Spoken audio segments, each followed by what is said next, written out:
All right, let's do a cheers to the Sobeys and Safeway Liquor Beer podcast. We ride again.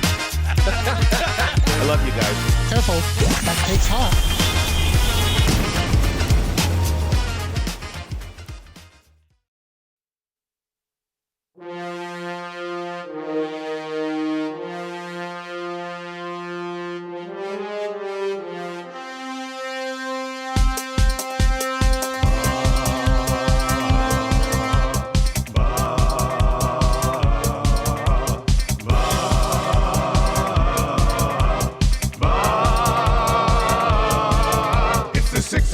Check-in, come on, let's go. It's the AM Nasty Big Hello. Hello! It's not static, AM radio. It's the Cool Ben Red Hot Nielson Show. Let's go.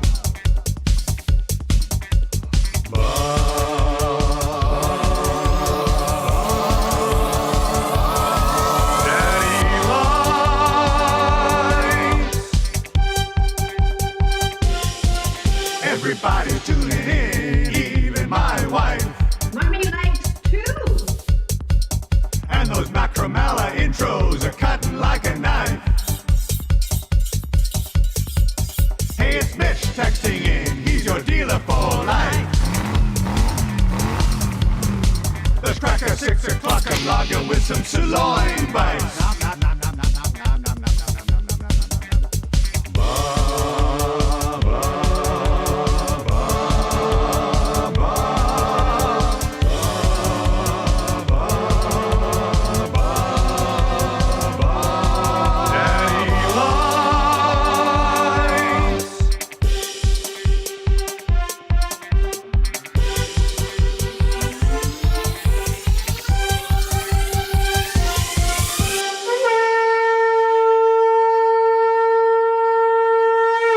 Good Friday morning to you. Welcome to the Nielson Show with Lieutenant Eric, but no Dustin Nielsen, no Lieutenant Eric. Matty, Iwanyk and Wil Fraser with you here, and YouTube Trev on the other side of the camera, live right here on Edmonton Sports Talk, your clear choice for Edmonton sports. Thanks to everyone for tuning in live on YouTube or those listening to us on TuneIn, iHeartRadio, EdmontonSportsTalk.com, and a shout out to all the podcast listeners who listen on the podcast, wherever you get your podcasts these days.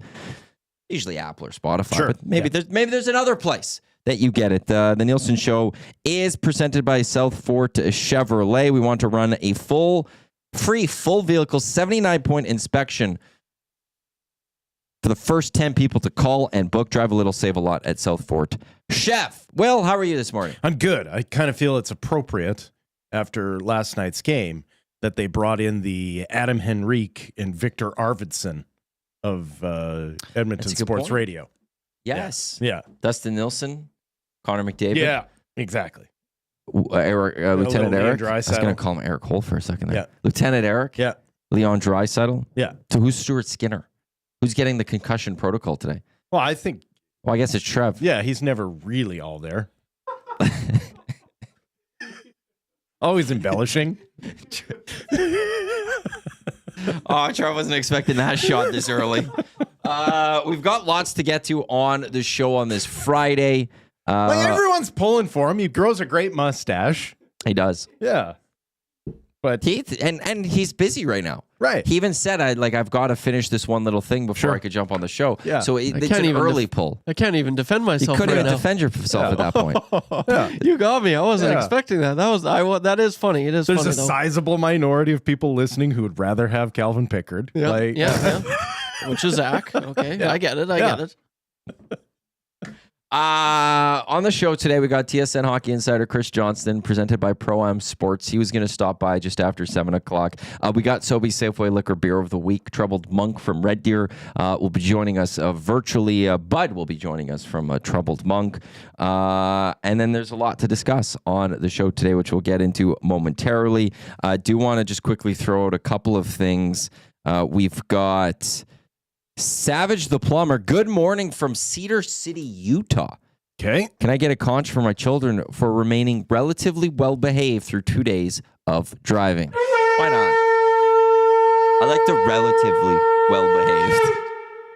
2 days of where are you driving? Well, you're going. I said Cedar City, Utah. Oh, like where's he going? Yeah, like Well, Savage. Is that the final destination? Can't be much further than from there. But 2 days is a lot. 2 days is a long time in a car with It's a your long kids, time. man. Yeah, ask my parents about the long ride. We did Canada one summer. We drove out to as far as Ottawa and then came back to the U.S. Oh, okay. 2.5 week trip or something like Yeah, that. yeah. So they're stuck with my Oh, brother so you and were I in only our doing cars. really like 4-hour days then. No, we would drive a little bit longer some days. Yeah. Did you do Mount Rushmore? No, we didn't. Oh, really? We did not. Oh, how I don't did you think we come came back around. through? Trying to think which route you would have taken then. We came up through once. Well, we didn't go as because isn't that in South Dakota? Yes. We stayed in we're in North Dakota. We went up. Oh, the scenic route. Oh yeah, because Mount Rushmore is so cool. Oh look, The Black Hills are awesome, man. They've seen pages. It's very small. Yeah. Oh yeah, U.S. presidents. I care. Trust me, in comparison to North Dakota, South Dakota is gorgeous. Savage says driving to California today Oh my goodness. after a hike at Zion National Park. So there you go. All right. He's out in California and Dusty's out or going to California. Yeah. Dusty is in California. There's a picture of him on Splash Mountain. Enjoy muzzed, that Marshall. Mars-like landscape of Utah. You want to know something? I've never thought much of Utah in my life. Yeah.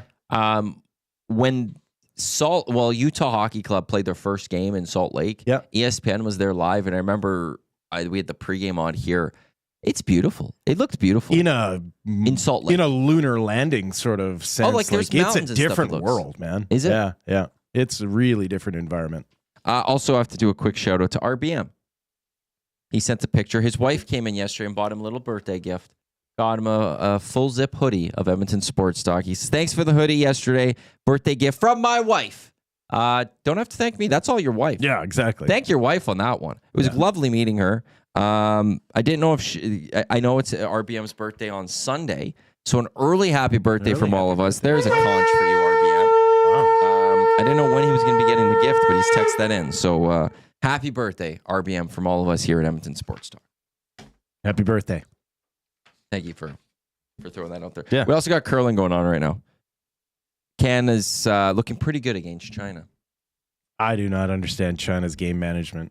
You're going up against Rachel Holman. Yeah, well, You've got nothing. exactly. That's exactly how it looks like they're playing. Like, whereas now, like Team Canada with the hammer in the ninth, like, good night. It's all done. Also Fergie's prostate. He's back. He says, "Hey chums, back from Scotland. Did I miss anything? Just that the Oilers lost yesterday in a really good game, which we'll Great get game. into. Really solid. effort. Lost Connor McDavid in the game. Lost Stuart Skinner in the game. And Leon and he- Draisaitl never made the game. Concern? No. Not really. We're live from the Popeyes Louisiana Kitchen Studio. Reminder, you could text us, Paris Jewelers Inbox, 780-218-9999. Paris Jewelers, family owned and operated with 22 stores in 4 provinces across Canada. Large and high-quality selection of engagement rings, including lab-created at great prices. When it comes to the Paris Jewelers Inbox, 780-218-9999, the best text will go into the mix for the A&W text of the day, the $20 GC to A&W. So get those texts in, and I'll have to keep tabs. That's the one thing I struggle with on the morning show is getting into. That's the one thing? Well, the one thing I know that. I see. Okay, that Yeah, there's and many in the things. quadrant, Like the known one thing that- knowns, one thing known unknowns. Well, this is a known for you. Yeah, well, this is one I know I could do better. Okay. Like it's straight. Like it's. I have to just click on our website a little bit more. Yeah. I'm just too busy looking at the nasty chat. There's a lot of other things that I know I know that I do wrong, and there's a lot of other things I don't know I do wrong, but I know that I'm doing something wrong. Yes, exactly. And then there's things I the don't know known that I'm unknown. doing. Yeah, and then there's the unknown unknown, Yeah, which I that's don't right. know what Yeah. I'm doing wrong, but I'm doing Exactly. something wrong, and I Yeah. just don't know. That's right. This is where you're supposed to tell me those things. Oh, I'm keeping a list. Let's get to morning headlines, which is brought to you by 100.3 The Bear. They rock out every morning. Check out Yuka McCord every weekday morning. Jess Jackson in the afternoons. They were late calling me today, so I only had a very brief conversation with them. We didn't get to talk really Canada soccer. We didn't get to talk March Madness. The all madness. Oilers. The Madness. The Your bracket. madness. How's your bracket doing? We'll have to go through that after. Don't know, and I can't say I care a lot. Well, you're in the mix with the staff stuff. And I know. apparently there's $100 on the line that Sure. HR Daddy's putting on Great. the line. Perfect. You don't want to win the $100? Oh, of course I want to win $100 Oh, so then why do you say you like don't care? because I don't care. Because I haven't had to put any money forward. Ah, Yeah. that I understand that. Yeah. If you lose, who cares? Right. If you win, oh, That's nice. that's a nice little Yeah. thing. I'm in Scott McCord's where it's I have to put up $40. I owe him $40. $40 is not that's not It's not a bad price. well. That's just enough for you to care, but not. But not enough to But like not have every it hurt year. Well, and every year be like, wow, do I really want to get in Yeah. this year? And it's winner take all. He doesn't do a split pot or of Okay. any sort. You have to win that pool. Yeah. There's three of us that have the exact look. I was always looking at this. Three of us have the exact same Final Four. It's myself. It's Lucas from Whale on the Wolf, and it's a buddy from their buddy from Saskatoon, Okay. Thompson. Thompson and I are the only ones that have. Well, like it's same Final Four and same championship as well. Okay. Thompson and I are the only ones that pick Duke winning it all. Lucas has Florida winning it all. So if it gets down to a Florida Duke final, it's a battle between me and Lucas possibly. Wow. That friendship is gonna buckle. Our friendship is built on going up against each other. There was it was a Euros maybe, or there was I think it was the 2020 Euros. We were watching Ukraine together at Raimai's house. Okay. And I think Luke was the one that pointed out that this is maybe the first time him and I were watching a game together, and we're cheering for the same Cheering for the team. same squad. Yeah. So we will get into some soccer today, but the Edmonton Oilers, they fall 4-3 in overtime to the Winnipeg Jets yesterday. As we mentioned, Connor McDavid, he leaves the game with an injury. Skinner, he leaves the game concussion protocol. No Leon Draisaitl. How mad are people? How mad should people be? Well, first of all, no one should ever be mad about sports. Concern, disappointment, those are all kind of valid. But as soon as you dip into the mad area, you're taking it too seriously. But as far as going into last night's game, no Leon Draisaitl, I don't know too many people who expected the Oilers to put in the effort that they did. Quite honestly, like, you always want your team to be competitive, but Winnipeg Jets coming off an embarrassing loss to Vancouver. We talked about it yesterday morning. Like, this is just the worst opponent, right? Just they're one of the best, if not the best team in the NHL. They don't lose 2 in a row. And then you put on top of that your best player is out of the lineup. It didn't feel great, but they responded, and they responded as a team. That's the other thing. It wasn't the Connor McDavid show last night, although he was great until he had to leave. It was Jeff Skinner from out of nowhere showing up with a pair of goals. It was Zach Hyman doing Zach Hyman things. It was Darnell Nurse, who, for whatever reason, we always want to criticize. I thought stepping up for his team when they needed it. He had a 2-assist night. So all in all, I honestly thought that it could have been really ugly, because we've seen it get really ugly with Winnipeg.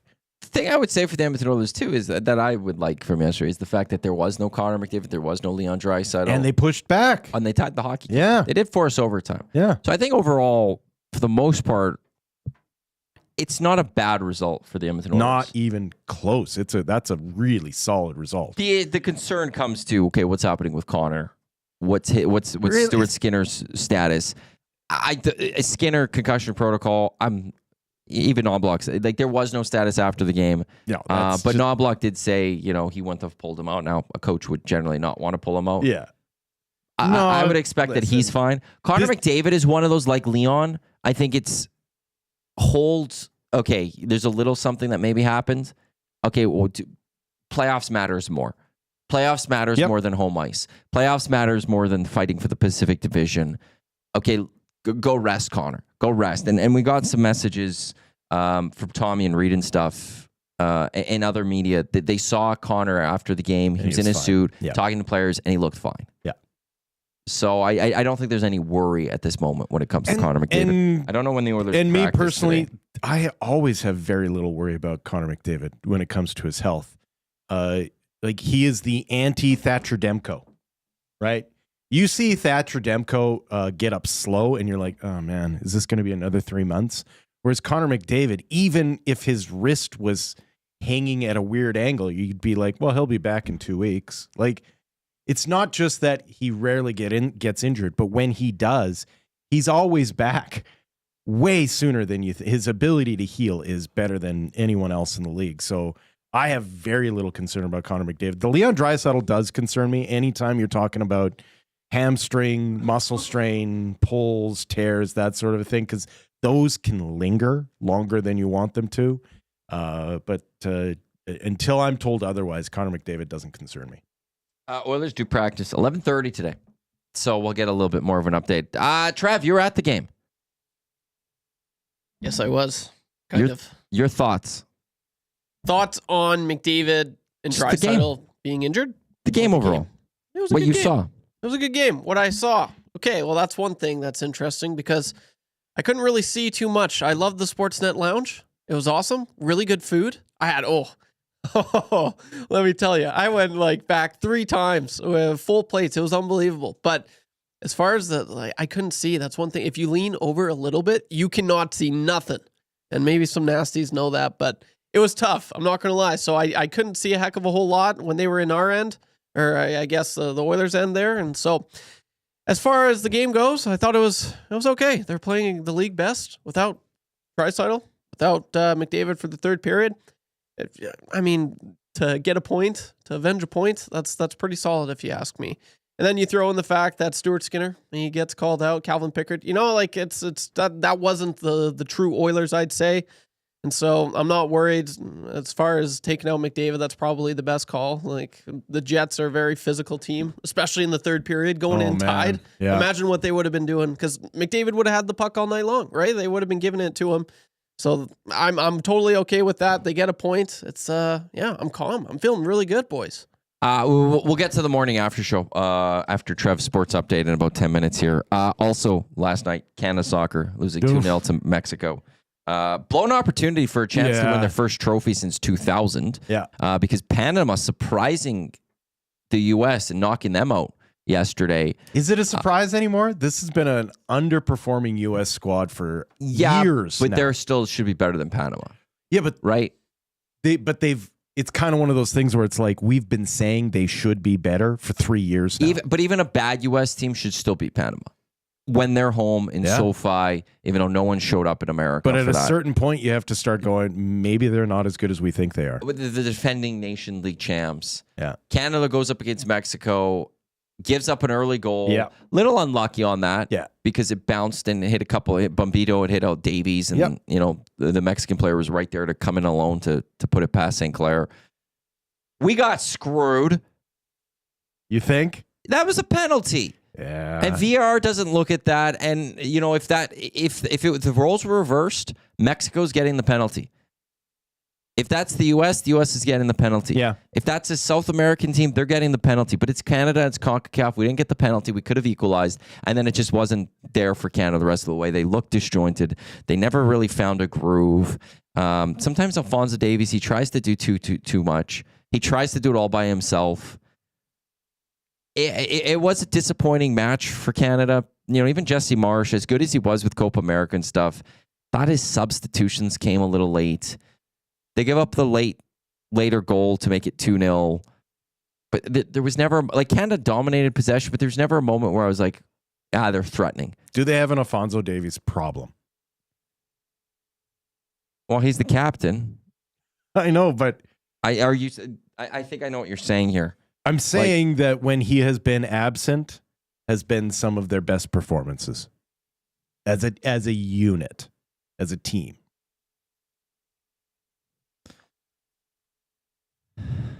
Does his star power, does his cachet almost distract from?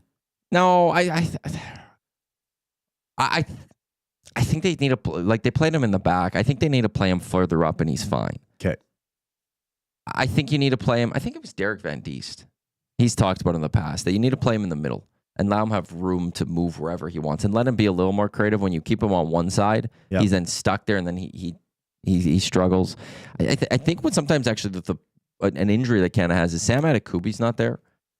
And anytime Sam Adekubi's with Davies on that left side, they have some sort of magic together. Okay, they understand each other. Yeah, and it works really well. But I get what you're saying because in the end, like again, Davies sometimes does get frustrated where it's like, stop trying to pass the ball. Yes. Get the ball to someone else.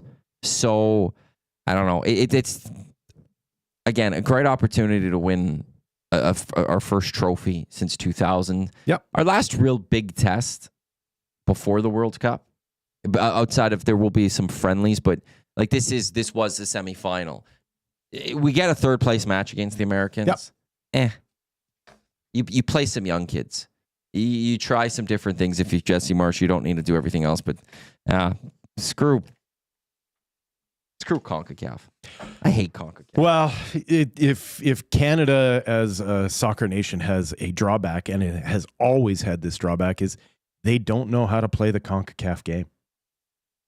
Right? They don't realize that for whatever reason, they don't want to dip their toe. There's no way to do that when it comes to VAR.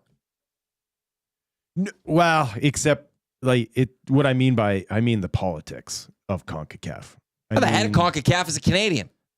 Can't stand Victor Montagliano. He's part of the reason Canada's not, or Edmonton's not getting part of the World Cup. Useless man. It's interesting. You would have wanted it in this town, hey? It's worth not a chance. It's worth the overpayment. Not a chance. It's the only time, like it is to me. It is an actual global event that does put you somewhat on the map. I don't care. It is the most corrupt organization 100%. in the world. I 100%. wouldn't want them anywhere near this town. Those 3 or 4 matches, you're on the global stage, and hundreds of millions of people are seeing your city. Too high of a cost. You would walk away feeling gross. I don't think I would actually. Like they can be in Vancouver. I'll enjoy watching it in Vancouver. I will go to Vancouver. Right. Exactly. You can travel there. I'd rather people travel here. And then though. you don't have the years-long process of the graft, the grift. The other thing is, I don't know what happens with the future of Commonwealth Stadium. And we would have had renovations to Commonwealth Stadium. Now I don't know what the Elks are going to do. Now I don't know what that future holds, and they need something. There needs to either be a new stadium or there needs to be renovations, and I don't know how we get that done. If we had the World Cup, we would have got that done by now. March Madness is also underway as of yesterday. I not surprisingly, didn't watch a lot yesterday. As really? I usually do. Didn't tune into the madness? Well, it starts at 10:15, so it's at the start of or midway through the hangout. Which I also realized, because we've had you fill in, especially because Dusty was sick for that whole month of November. I haven't had you on the hangout in so long. Cause I'm top show talent now. I know, and I'm sad. I need Dusty and Eric to be back for like an extended period of time, so I could try to get you on the hangout. Sorry, again. I miss having you on the hangouts. Listen, my hangout days are behind me. I hope not. The JV league is. I hope not befitting. In the month of April, I think think Dusty and Eric are all good. I'm gonna have to reach out. I'm like, hey, Will, want to do the hangout? I'm really hoping I get a yes. I don't know. No, it's not morning show. I only work 6 to 9 nowadays. Yeah, exactly. I'm sorry. And then I had to do 2 guys yesterday, and then there was the Oiler game later last night. There was Canada soccer that I didn't watch the later games, so there was a large part of the day I didn't watch March Madness, and I'm sad by that. Thankfully, the NHL. I'm sure everyone's broken up about this for you. Thankfully, the NHL only has 1 game tonight. Thankfully, we could all watch March Madness tonight. I mean, why would you want to have more than 1 game on a Friday night? Well, because we want to watch March Madness. Yeah, obviously. And Duke's playing today. The NHL had to make way for the Blue Jackets Penguins game. You don't want to have 5 o'clock, baby. You don't want to have any other distractions. I think is that in the soft spot? No. Yeah, they've. Oh no, there's only 1 game tipping off at 5:10 in college basketball. The next games don't tip off till 5:25. They get the first period to themselves. Yeah. I don't know what's going on in the NBA. They'll have all the eyeballs. I don't think anyone's bracket should be ruined after yesterday. I will say that if your bracket is ruined after what happened yesterday, you did an awful job with your bracket. Or you took a chance. That's why you did an awful job with that one. Yeah. Well, this is Clemson's year. I'm just trying to see in our ESPN pool that we have for Mike, the Michigan fan. He has Michigan winning it all. It was a close game. They won. That came down to the wire. Mike, your bracket didn't get ruined, but it was pretty close there. But I don't think anyone's bracket. Yeah, everyone's got, because you could see the max amount of points remaining. I think everyone's in a good amount. Well, today is when the rubber hits the road. Like, if there's one thing Duke does better than anyone else, it's disappoint early. Yeah. They were the second. I think they were the year after. The first year, it's number 2 beat a number 15, or like it hadn't happened in so long. The next year, Duke did it. I was at Jasper Place curling for the media bond spill when that happened, and I was mad. Yeah. I didn't want to be there anymore. I just was angry. I've mentioned it on the Hangout. I'm assuming you don't watch White Lotus. Oh, no, we were talking about it yesterday. I was out. Like, season 1, enjoyed it. Season 2 is like, Oh, really? Yeah, season 2. Listen, I understand why you, the Italian kid, would have liked season 2. It didn't do it for me. But the Sam Rockwell speech. Okay, yes. From this season, I'm all in. Quinn and I were talking about that. I am all back in. So you haven't watched the season though? No. Okay. I didn't. Like, I thought I was just saw out. the clip of the Sam Rockwell. And then I watched that, and I was just like, well, now I'm back in. Yeah, the character opposite of him, Goggins. Yeah, his expressions was the. Well, actually, Goggins is killing that scene. Yes, by saying nothing. Like, well, and they say, yeah. What? Really? Really? As I was watching that, it was one of those like, yeah, that was the audience. But there's a scene in there, and I mentioned on the Hangout, and apologies to anyone. It's not a major spoiler for White Lotus, so if you haven't watched this past week, turn on your audio for like 30 seconds. Yeah. There's a scene where a guy's wearing a Duke shirt, but he brings a gun to his head. Okay. And you're I'm like, that's your meme. Well, that's a meme. If Duke falls in this tournament that's your meme. At any point, everyone is going to see that picture because that picture is going to trend massively. Exactly. It was just like, that's the gif. 100%. It was just, and it's just massive. Duke across his hoodie, gun to his head in this dark room. Dark. Yeah. And it's like, that's either a very bad foreshadowing it's what's to come, point is what but it it's is. also one of those like, actually, you want to know something? That doesn't even have to be this year. Yeah. Anytime now Duke loses in the tournament moving forward in the number of years, you're going to see that picture of, I think it's Jason Isaacs is his the real life name of the actor. Okay. You're going to see that picture trend. Sure. It wasn't good as a Duke fan. And of course, in this season, there's Duke UNC. Like, there's this thing with this families.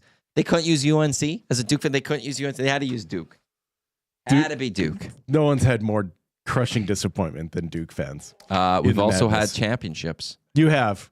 But you've also walked into that tournament as the overwhelming favorites and face planted. They are a big favorite for this one. There's no the 4 number ones. I don't think you could make an argument. There's a good last few years it was the UConn. You make the argument for UConn. They were just that much better than everyone else. This year, I think you look at the 4 number ones, and you can make an argument for Auburn, Duke, Florida, Houston. I don't think there's an argument for a lot of other teams at this moment. Going into the tournament. Although Duke, Jake Boland-Moss from Cool Bet, he did make a good point. The ACC had a bad year. Louisville went to the ACC championship game, lost to Duke in the ACC championship game. Clemson was the other team. There's only 4 ACC teams in the tournament. Not anymore. Well, Louisville got knocked out. Clemson got knocked out. Mm-hmm. Maybe Duke is a little bit of frauds because the competition that they played made them look a little bit better. That's right. Hopefully we don't have to find out later today when they were number 1 taking on a 16. I don't think I can handle that one. That one would be... I've seen a 2 go down as a 15 Duke. I don't know if I can handle a 116. But when they take an 8-9 next round, that will be something. We'll get to the morning after show. We'll get to fans first. But first, here is a sports update with YouTube Trev. Don't say, oh, gosh. As you say, oh, God, like you're setting yourself up to having a rough sportscast. And now Will's just going to fully judge you. He's got this. Calvin Pickard would really get it, but he's got this. It'll be good.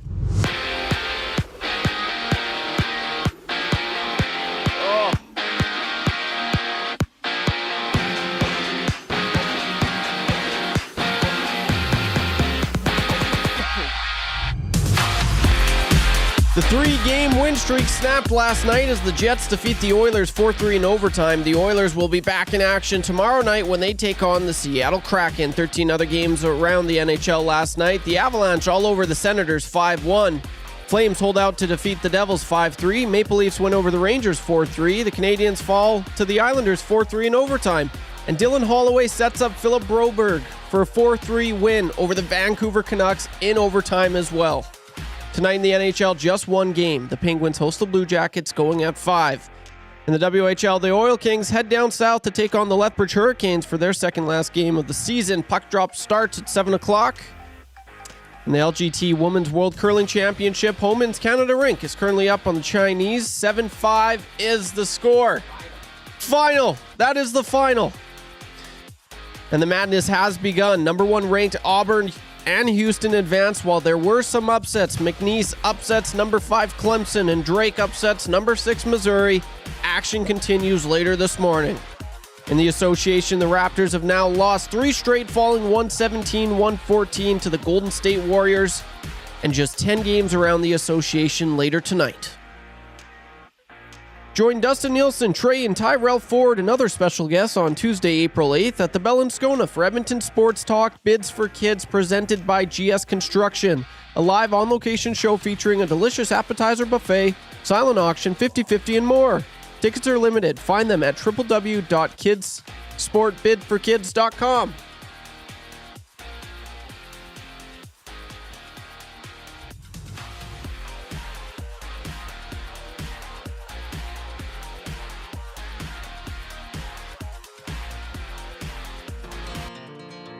The Nielson Show featuring Lieutenant Eric. Only on Edmonton Sports Talk.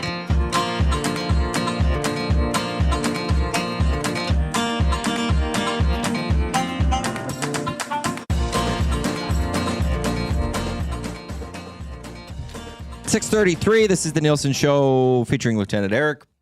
No Lieutenant Eric, no Dustin Nielson, Matty, Iwanyk, Wil Fraser, YouTube Trev with you here today. I know some people asking, where is Eric? A scheduled day off. There was a concert yesterday. I forgot which concert it was.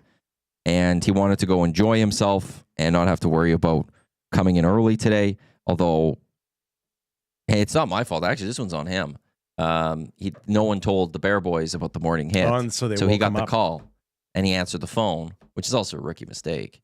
Keep your phone off. Although I think he's now just trained to always wake up. Yeah, he might have been somewhat awake. Yeah. Yeah. I don't know who it was yesterday. There was 2 shows at Starlight Room. There's Bedouin Sound Clash, which was not what Eric was going to go see. It was like some 3 Bills or something, or 3 Bob Bills Bedouin or something Sound like that. Clash was? Well, they had that one song. Yeah. I was I mentioned it to my dad. He's like, who are they? And I was like, you would know the one song. Yeah. That's all we can get away with on YouTube. Oh, we could play a little bit more. I could pull it up here quickly. If you want to. We start pushing the boundaries a little bit more, Will. We've done it. Actually, when I was with Jay on Reed's show, and we played quite a bit of stuff. Oh, my God. Is it When the Night Feels My Song? Yeah, that's right. the song here. Here, let's get it going here. We start pushing the boundaries a little bit. Hold up. That's the YouTube playing. Everyone knows this song. Yeah. So, yeah, think back to that. And as my steps echo, echo, louder than before. That's... yeah, you guys sing that into the mic there. Yeah. Yeah, they're playing Starlight Room yesterday. Yeah.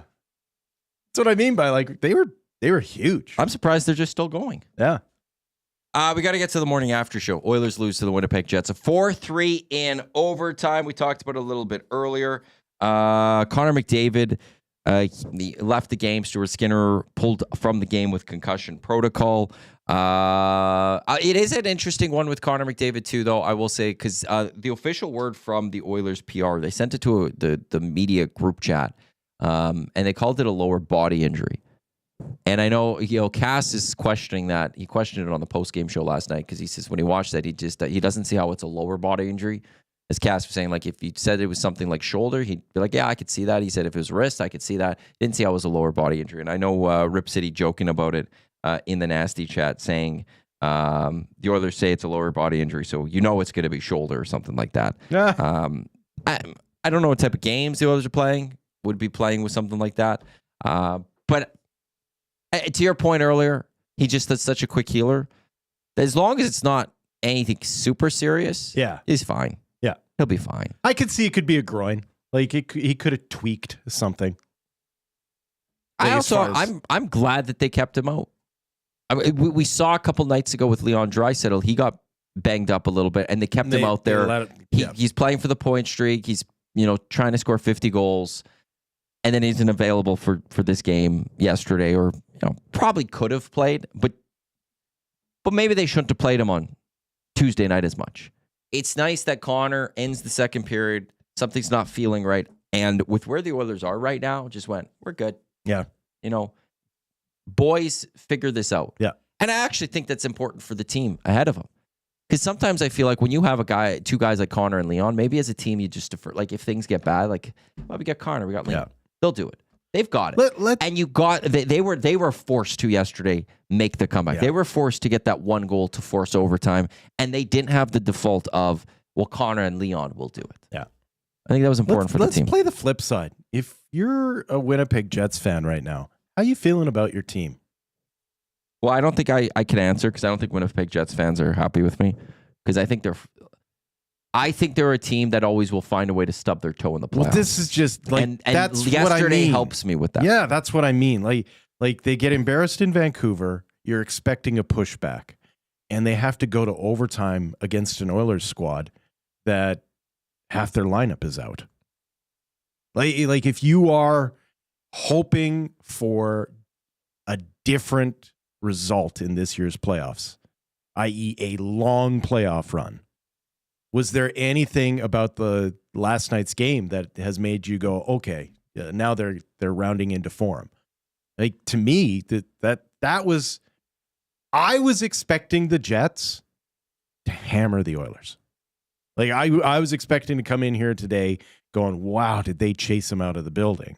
Especially when you see Connor McDavid leave halfway through. You're like, well, this could get ugly. And it was the Oilers who rallied. Like that was not a Jets team playing like there was blood in the water. Are they just trying to play through the motions though? Maybe. Just get a little fat and happy, you mean? Wow. Like because they're just so far out in front. Right now they're 10 worry. points up for the conference. That's fair. And they're just, we could take the gas off a little bit. Yeah. Because we need to be ready for April. They just strike me as a team that whoever their first round playoff opponent is going to have 3 binders full of pre-scout, knowing exactly what the Winnipeg Jets do. Like they do so many things really well, A+ level. But the problem is there's not a lot of surprises in that Jets game. Like there's not a lot of player, like they're not showing you different looks. You know where the damage is going to be coming from. So yeah, I don't know. Like I would like my dream scenario is Oilers Jets Western Conference Final. That's my dream scenario.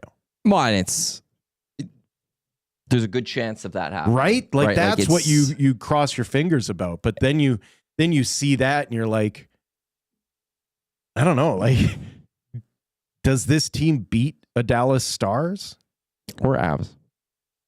Yeah, you like Stars over the Avs? Yeah, I like them 20 times more than I like the Avs.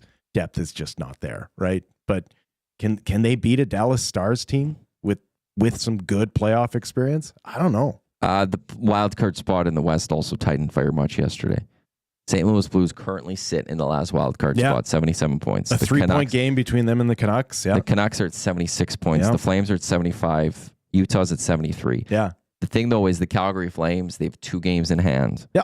On the St. Louis Blues, you go win those, and they have 1 on the Canucks. If the Flames win, take care of their business, they are actually holding that playoff spot. Yeah, they actually control their destiny more than the Blues and the Canucks do. I'll say this. I like Winnipeg's chances against the Flames in a first round. I like their chances against any of those 3 teams. Yeah. I think that I don't think they're primed for an upset. I think St. Louis is a bit of a wild card. I honestly don't know how good St. Louis is. Well, when you got a Holloway and Broberg, they could take you anywhere. That's not the part that scares me about St. Louis. It would be more their goaltender that has me going, huh? Yeah, what's just the 3 facets? You got the forward and Holloway, you got the defender and Broberg, and you got the goalie and Binnington.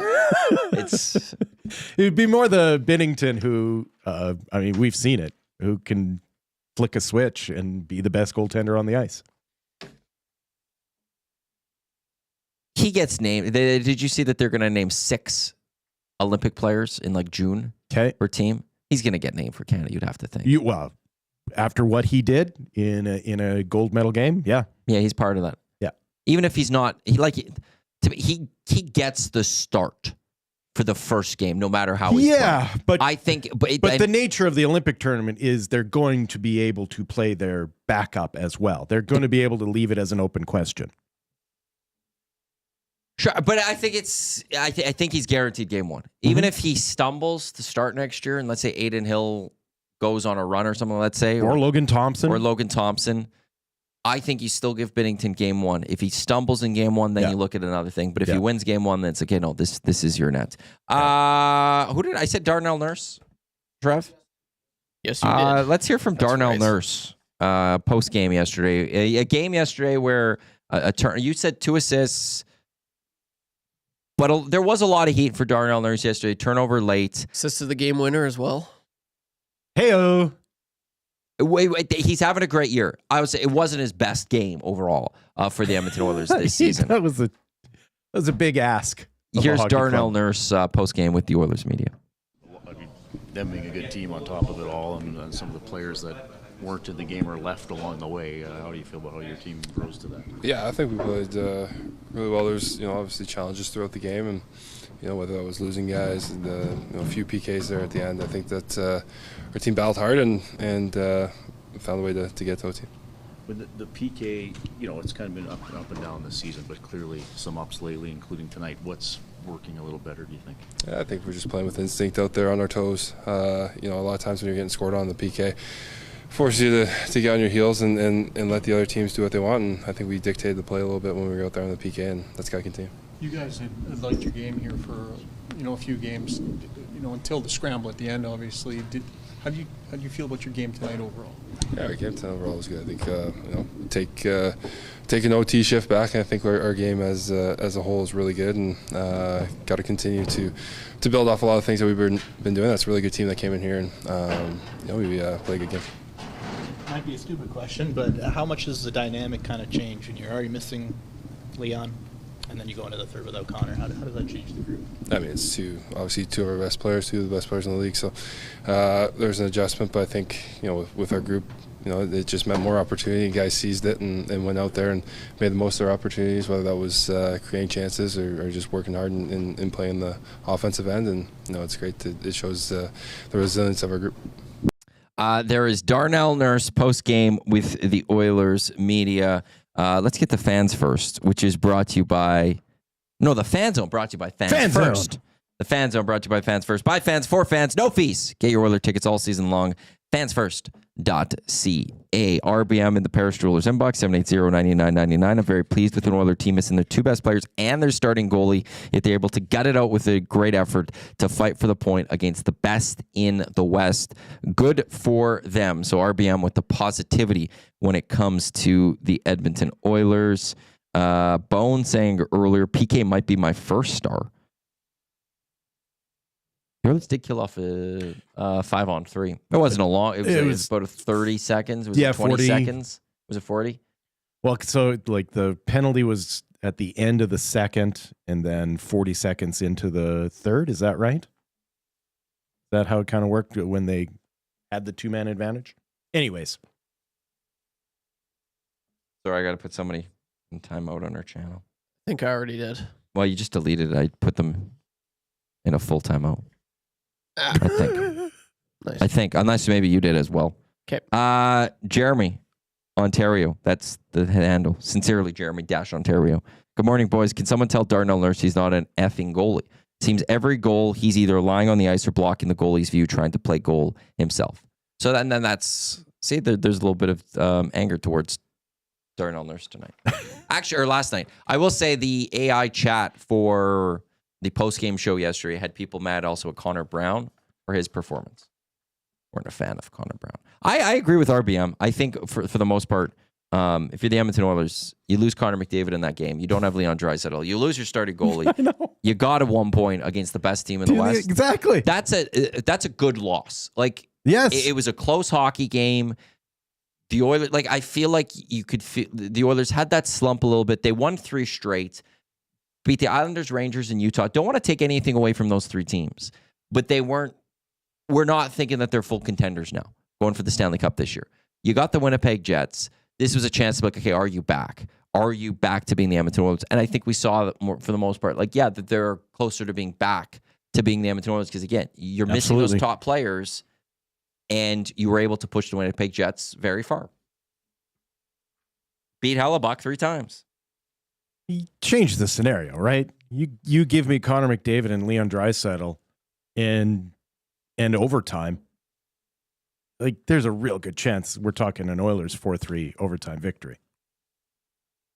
I think if we started yesterday saying the Oilers 4-3 overtime, right, and they're going to lose Connor and they're going to lose Stuart Skinner in the game, you're like, people be like, that's an acceptable result. Acceptable? You'd be like, you lose those 2 players and your goaltender. How are you not getting your head caved in? Trev, if yesterday on the morning show, Eric and Will said to you, the Oilers going to lose 4-3 overtime, the Winnipeg Jets tonight. Would have you taken that?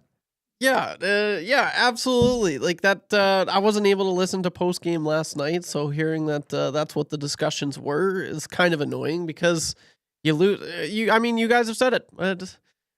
That's the best team in the league. They play super well. Like I looked at, they're so good on offense, defense, you name it. And going into, it was halfway through the game. You look at the shots, and the Oilers. Or the Jets only had 9 shots, I think, on the Oilers. Like, that's crazy. Like, they were playing really good defensively. They didn't offer up much. There was a lot to like about last night's game. And then you guys talked about it. McDavid, Draisaitl, you guys throw those in there and see what happens. But the Oilers did awesome. That's great progress. You should be looking at last night's game and be happy and not look at the negatives, okay? Because that's what I'm doing. I will say this is the thing Rob from the Grove has just texted in. And I'm intrigued by this. Hey guys, I'm worried now that Connor's hurt. Does that mean Leon has to come back early? The fan zone. I'm worried about the Oilers maybe rushing Leon back because of this. Okay. I think they did the right thing by holding Leon out. And the thing we heard is that Leon could have played if they needed him. I want to make sure Leon is 100% healthy. I want Leon to be like, I am good. And then I'd almost go like, okay, we're going to wait one more. We're going to wait one more for you. And I hope that they don't, if Connor's not able to go on Saturday, I hope that doesn't impact I hope they view the 2 decisions separately. Connor, can you play? Can you not play? Leon, can you play? Can you not play? I hope it's not a Connor, can you play? No? Oh, okay, Leon, we need you. I hope that if either of those guys needs another game or 2 or whatever it is, you just give it to them. And one decision should not impact the other. I think the Oilers of the past, and even to a degree even this year, they rush players back sometimes. They panic and they try to bring a player back a little too soon. If this is an injury, if there's any even chance that it's if he plays a little bit, there's a risk that it might re-aggravate. No, I don't care. The Oilers should be good enough with O'Connor and Leon especially to go beat the Seattle Kraken. Well, yes. However, it is still a guy who is trying for a Hart Trophy and a Rocket Richard Trophy. He's got the Rocket. Like you're right. He's up by what, 10 goals. Yeah, he right now 11. Yeah, 11 over William Nylander. He's got the Rocket. I do not get the impression that either of these players is severely injured. I think both of these players have nagging concerns. Leon Draisaitl is actually one of those players that concerns me less when he is playing injured because we've seen him do it on one leg, right? His ability to produce, yes, comes down, but it doesn't drop off a cliff like it does with some players, right? Some players, if they're not able to operate at 90% or above, they can't contribute. Where it seems like Leon Draisaitl can contribute from 50% up, right? He will make an impact, not as large of an impact, but he will make an impact. So he doesn't concern me. Connor McDavid doesn't concern me because he heals. He heals really quickly. So if they're both back in the lineup against Seattle, I trust the judgment of the squad. And they're also finally deep enough that they can also protect their players just by load management, right? Mm-hmm. Does it mean that you try and keep both players under 20 minutes? Yes. Hopefully that's what you see. The concern is more that it's a close game and they just keep rolling those guys out there in the third period. That would be more of a concern than seeing them hit the ice. Andrew the Accountant and Penner's Pancakes, both with the same point. But Andrew the Accountant, I think it would make sense to sit them Saturday. They'd have a lot of rest until the next game on Wednesday. Penner's Pancakes, sit them both on Saturday. When do they play Dallas? Wednesday. That's the other part to this too. If you give them each one more game, you're not playing again until next Wednesday. You get a 3-day rest between Saturday and Wednesday, so you could just get a little bit more time. And it's an opportunity to, as I said earlier, sometimes I wonder if this team just sometimes the other players go. They defer to Connor. Yeah. See, in this situation, it'd be like I brought up on the Hangout, and I thought it was maybe a little crazy. I think it was with Belsey or something maybe because we were discussing this. Is there a chance that maybe you could take the two guys out of the lineup to force the other guys to be like, no, you can't always rely on these two. Well, here's an opportunity where you're not taking them out of the lineup. Yeah. There may be a little something wrong. You could keep them out of the lineup and you force the rest of the forwards. But, okay, sometimes these guys can't do it. We need you guys to do it. And the forwards are good enough to go produce. See, and I have the exact 180-degree opinion on that type of thing. I would rather you go and bank the points. Right? Bank the bankable points. You can have Connor and Leon in the lineup against Dallas and play your best game and still lose. Right? That's not the case against Seattle. You play a good game against Seattle, you're going to get 2 points. The only way Seattle wins is if you are playing poorly. So if you're going to be playing around with your rosters, I'd far more want to see you be cautious against the Dallas because they're already a tough opponent than I would be against Seattle. Go get your points. Stove. But if they don't rush Leon and Connor back now, will Knob scratch Jeff Skinner Saturday? I mean, he scored twice. That must mean he's out next game based on history, right? Big Uke, you're never, quote unquote, okay with losing, but given the circumstance of last night's game, fans are allowed to be content with a point and okay with the effort outcome of the game, take the point and run. That is the Fan Zone. Fan Zone. Brought to you by Fans First. I for the text of the day, I was just thinking of what might be a contender for text of the day. I actually do have to think that this might be the early contender from Troll. All right. We mentioned Panama beat the U.S. Panama. Yeah. That was actually a fun joke going around a little bit on that the U.S. lost to a song. That's yeah. But Troll, does that mean Panama gets to keep the canal? Yeah. It was for Pinks. Right now, I'm putting that as text. Yeah, Panama gets the Mississippi River now. Well, they actually get something in return out of that one. Yeah, they put down the Panama Canal, and in reciprocal, the United States had to offer up the Mississippi River. So, hey, I think that's only fair. Yeah. That's only fair. We are looking for the text of the day. As I said, that is the contender. It is for a $20 GC to A&W. Stack burgers are back at A&W with lettuce, tomato, onion, pickles, and a secret sauce that is bound to have you coming back for more. Grab a single stack for just $3.99, or why not stack on the grass-fed beef patties with a double stack for $4.99, or even a triple stack, only $5.99. The Stacker Burgers are only available for a limited time at Canada's original burger chain since 1956.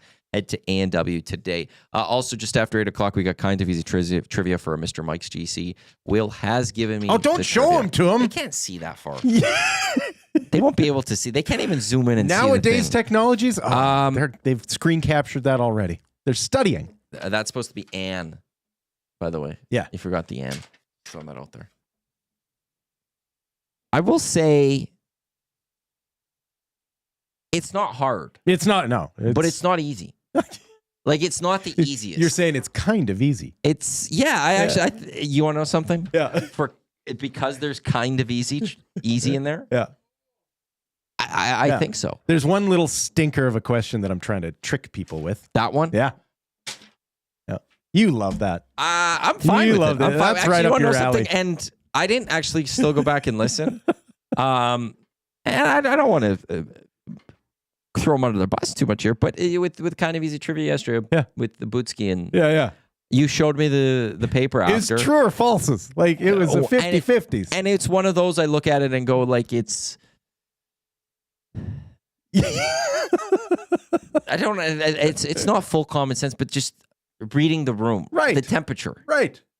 Yeah, that's when I don't think that one should 3 out of 5 should have happened yesterday. Now listen, I think Abutsi just came in expecting hockey questions, 100%, and got thrown off right away. As soon as he got a soccer question with that ticker going in the background, I think he froze up. I don't think if he was to do those questions again, I think he goes 5 for 5. If he did it like right away, or if you told him ahead of time, yeah, we've got soccer coming up, or football. Yeah, he crushes it. I think, but he got discombobulated. Sure. It happens to the best of us. That's fair. No, 100%. Yeah. 100%. Big Uke, the delivery was far too long yesterday. Questions too long. Shorten them up today, Matty. Guaranteed. You watch hashtag justice for Abutski. These are short. Yeah. Big Uke. Yeah. I do try to read them as quickly as I can, but I also have to be careful because I know I speak fast a little too fast or too often, and I will stumble over my words. So I got to make sure I get the words out properly. The way trivia goes, though, the longer the question, usually the easier it is. It's usually only lengthened because you're trying to make it easier. Gazzola in the nasty chat, morning nasties. Did Will do kind of easy, kind of hard trivia yesterday? I've done that before. No, it wasn't kind of hard trivia. You didn't do kind of hard trivia. You didn't try to make it hard. No. It wasn't super easy. So as you as it's named, kind of easy, it was kind of easy. Yeah. To quote one of the questions, who is the 271st ranked nation in FIFA? Germany or San Marino? Come on. It's multiple choice even. Yeah. It's multiple choice even. That's coming up just after 8 o'clock. We also got Sobeys Safeway Liquor Beer of the Week. Troubled Monk. Yep. Is part of Red Deer. They're going to be joining us virtually. We've got some beers as well as some hard iced teas to try later today. Kind of easy trivia, kind of 3 questions too many. If you have any questions for 3 questions too many, feel free to text them in the Paris Jewelers inbox, 780-218-9999. We got to get to that's good for the Italian Center. In just a few minutes, though, we've got TSN hockey insider Chris Johnston joining us here on the Nielson Show with Lieutenant Eric. He's Wil Fraser. I'm Matt Iwanyk. Here's YouTube Trevor with a sports update.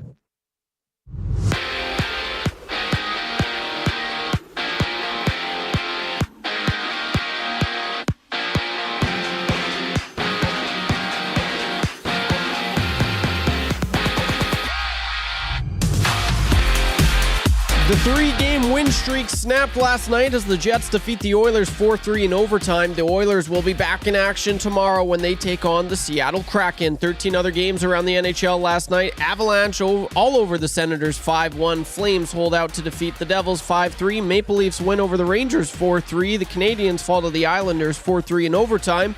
And Dylan Holloway sets up Philip Broberg for a 4-3 win over the Canucks in overtime as well. Tonight in the NHL, just one game. The Penguins host the Blue Jackets, going at 5. In the WHL, the Oil Kings head down south to take on the Lethbridge Hurricanes for their second last game of the season. Puck drop for this one starts at 7 o'clock. In the LGT Women's World Curling Championship, Homan's Canada Rink does come away with a win over China. 7-5 is the score, finishing off the round robin with a 10-2 record. And the madness has begun. Number 1 ranked Auburn and Houston advance, while there were some upsets. McNeese upsets number 5 Clemson, and Drake upsets number 6 Missouri. Action continues later this morning.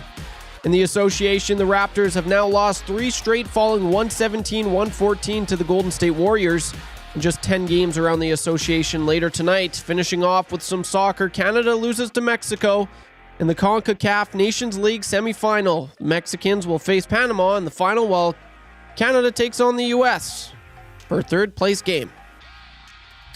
The sports update brought to you by Nisku Glass. We want to thank ESC and all the listeners and viewers, and what better way than to give them a deal? Mention Edmonton Sports Talk or present your Nasty Club membership for a 10% discount on windshields, glass, or any of your window and door orders. Call us today to get that ugly broken windshield replaced or to start planning your spring renovation projects now.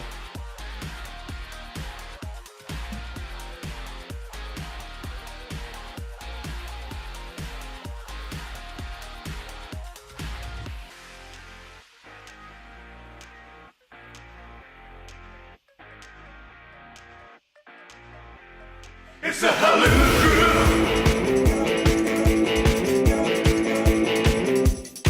It's the Halloo Crew.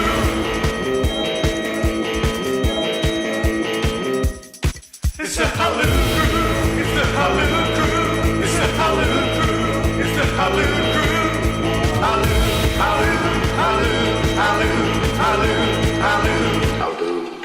It's the Halloo Crew.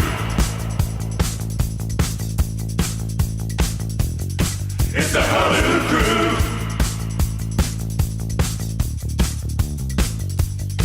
It's the Halloo Crew. It's the Halloo Crew. It's the Halloo Crew. It's the Halloo Crew. Halloo, halloo, halloo, halloo, halloo, halloo, halloo, halloo. It's the Halloo Crew.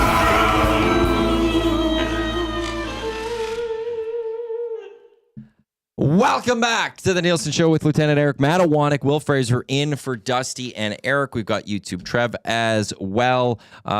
We've got kind of easy trivia, 3 questions too many, Sobeys Safeway Liquor Beer of the Week, the wrap for William Huff, Marmot Basin Ski Report, all to come later.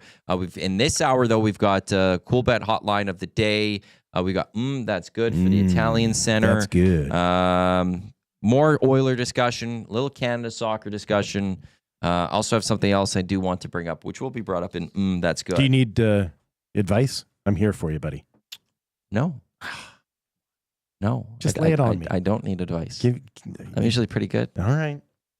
You know I'm here, though. You have my number. Dude, I never come to any of you for advice. I know. Have I ever? Yeah, and look how things worked out for you. Wonderfully. Absolutely wonderfully. I could have steered you in a better direction. Just ask Trev.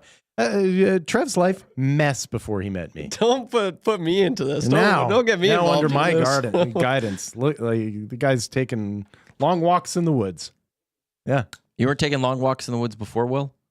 No, he was Edmonton, stuck. no, Yeah. but I wasn't near the woods. I was downtown. Well, now you're right in the River And Valley, basically. I mean, I was gonna go in the woods if you told me or not, Will. Well, Will just gets to take credit for that. Yeah, I suppose. You're welcome. We will get to our Pro-Am Sports Hockey Insider momentarily, which is brought to you by Pro-Am Sports, your locally owned sports and memorabilia and apparel specialist. Have the boys at Pro-Am sew a name and number on your jersey, current name, legends, or even your own. Would you get your own? Would I get my own name? No. Okay. Visit them in-store. I did buy a jersey for my now wife. When we were dating that had her name on it, but that's it. Okay. Visit them in-store to get started on your project, located in Edmonton at the corner of St. Albert Trail, 128th Ave, online at proamsports.ca. Trevor, are we good to go? We are good to go. Chris Johnston of TSN now joins us. Chris, good morning. Good to see you. Where do you come out on getting your name on the back of a jersey? You think that's fair or foul? For someone my age, I think it's foul. I mean, if you're talking about a kid, whatever the kid wants, but I can't imagine too many what I'll call just gently middle-aged men with their own name on the jersey. Doesn't fly. Where do you stand on active player versus legend? Like, what should you be going? I've always been like, it not only should be a legend, but only legend in your mind. Like, the more obscure, the better. Like a Norm McIver Oilers jersey is gold, in my opinion. I love walking up to any rink and seeing a random jersey and seeing a player that I haven't thought of or might have even forgot played for that team. I love, but I'm fine with the active players too. I mean, if I was a kid growing up in Edmonton right now, I'd probably have a 97 or 29 on my back. Yeah. My biggest regret is I did not get a signed Ilya Bryzgalov Oilers jersey, because that thing would be framed in my house. I want the Nathan Walker Oiler jersey. Yes. The Aussie who played 3 games. Now I was from St. Louis, but I want the Aussie who played 3 games where people would think I'm Walker. Chris, earlier this week, you got to go to... How fun is it to go to the GM meetings? Is it like... Is it a lot of work? Better question, is it fun to go to the GM meetings? It's fun. It's not that it's a lot of work. Sometimes, you feel like you get there and you're like, you got to figure out what's going on. You got to justify being there a little bit. But, I think when you step back and look at it, having all the GMs in one place, only happens a couple times a year. There's a chance to obviously talk about whatever the issues of the moment are, if they're looking at rule discussions. But we're only a couple weeks on the other side of the trade deadline. You get a chance to talk to some of the key players in that deadline about why they made certain decisions in hindsight, or, it's almost like the temperature's turned down from the normal part of the season. You're in a nice location. Lots of sun in Florida this week. So yeah, I'd say on balance, no one is going to feel bad that I have to do it. But, sometimes it can be a little bit busy. This week was actually very chill and had lots of great conversations. So I did enjoy my time there. I want to start with a few things from the GM meetings. I want to start with neck protection. And I saw one of the hits that you and Gino Retto and Pierre LeBrun had on it. And you guys talking about the idea of maybe this is something that gets grandfathered in, which just kind of makes the most sense because the current PA, the players then can make their own choices. And then it's just the future members who don't get a say that are stuck with this. How soon do you think that would happen, though, for the NHL to mandate that and get that done with the PA? Or is that just something that just is going to be part of the CBA discussions upcoming? Well, I think that there's still at least a window of opportunity to do it for next season. I mean, you've already got not just neck protection, but Achilles and wrist protection required in the American Hockey League and the ECHL and junior leagues. So, basically anyone playing anywhere, a meaningful level of hockey, that isn't the NHL right now has to wear this stuff. And for the reasons you mentioned, I think, we can see the safety issues. Things happen so fast. I mean, when the unfortunate plays happen, it's usually just the blink of an eye, a skate comes up in some unfortunate way and catches someone. And with how, sharp those skates are, it can cause some pretty serious injuries. So, it's been an active point of discussion really since the death last season of Adam Johnston over in Britain. And, the PA certainly isn't against protection. I think they're against mandated protection. You are talking about the best players in the world, all of whom are adults and can make those choices. But, I think the path is there. If you remember how visors came in many years ago, it was grandfathered at the start. There wasn't that many. Now we're down to the last couple dinosaurs who don't wear eye protection in the league. And so I think it'll be something like that. And we'll see if they can get it done for next year. If it's not next year, though, I think there'll be a lot of pressure for the year after. I mean, to me, it's just a matter of when, not if. Okay. Playoff format also came up with Gary Bettman. He was asked. It was a very quick no. Is this something that needs to happen in the National Hockey League? Like I see both sides to this. Like this was brought in to create rivalries, and like locally here, we're seeing a possible chance of Oilers Kings for the fourth straight year. And I don't know what creates more of a rivalry than seeing a team over and over like this, even though there might be some fatigue from Oiler fans. But then there's also the other side where you got Dallas, Colorado, who are two top teams that have to meet possibly in the first round this year. What is the appetite beyond Gary Bettman with the rest of the teams of possibly changing the playoff format, or is everyone in the National Hockey League kind of fine with what this format is currently? No, I'd say the correct way to frame it is everyone's living with it. Gary Bettman couldn't have made it more clear that he doesn't even want to entertain a discussion. For him, the playoffs are working great. He doesn't even want to think about it. But there's certainly a lot of others, whether you're talking about GMs individually that don't like it as much or think it can be improved. I think even the players, quite honestly, as a group, I mean, you're not going to find unanimity across 800 players, but I do think that there's a strong desire for the players to have it maybe go to 1 versus 8, 2 versus 7 at minimum, which, to me on the surface, you might still end up with the odd situation you don't like if you use that format. But I do think it's more fair. And especially when we're talking about, a Dallas, Colorado situation where it's two of the, I believe, top 6 teams in the entire league right now, potentially having to play each other. I mean, you can take both sides of that argument. Obviously, for only one of them can win a Stanley Cup this year, you're going to have to beat great teams to win a cup. So that's sort of what Bettman, I think, would say if you asked him this question, is that, it's not a bad thing to have two great teams play each other. But we also judge, playoff success by teams that get to the second round or even the conference final, right? I mean, I realize that it's not the ultimate joy in each market, but jobs and things like that are attached to those types of performances. So, I just, this feels a little bit off and forced, the divisional format for me. I'd like to see it change, but there's no path to that happening, I don't believe, as long as Gary Bettman is the commissioner of the league, because, as he said the other day, hey, our playing round started right now. But that's the other side of this. Is I think we've seen other sports go to wild card type, things to kick off that have been successful. Whether you're looking at baseball, I know the NBA's tried it out now too. I have to believe, especially with expansion on the horizon, that we're going to see more teams make whatever the next format of the Stanley Cup playoffs is. And so maybe there's an opportunity for bigger change when that time comes. Did you get a sense on that expansion time frame? What are we looking at here? Because we saw the news yesterday come out that there's a favored group out of Houston, which isn't the Fertitta Houston Rockets group.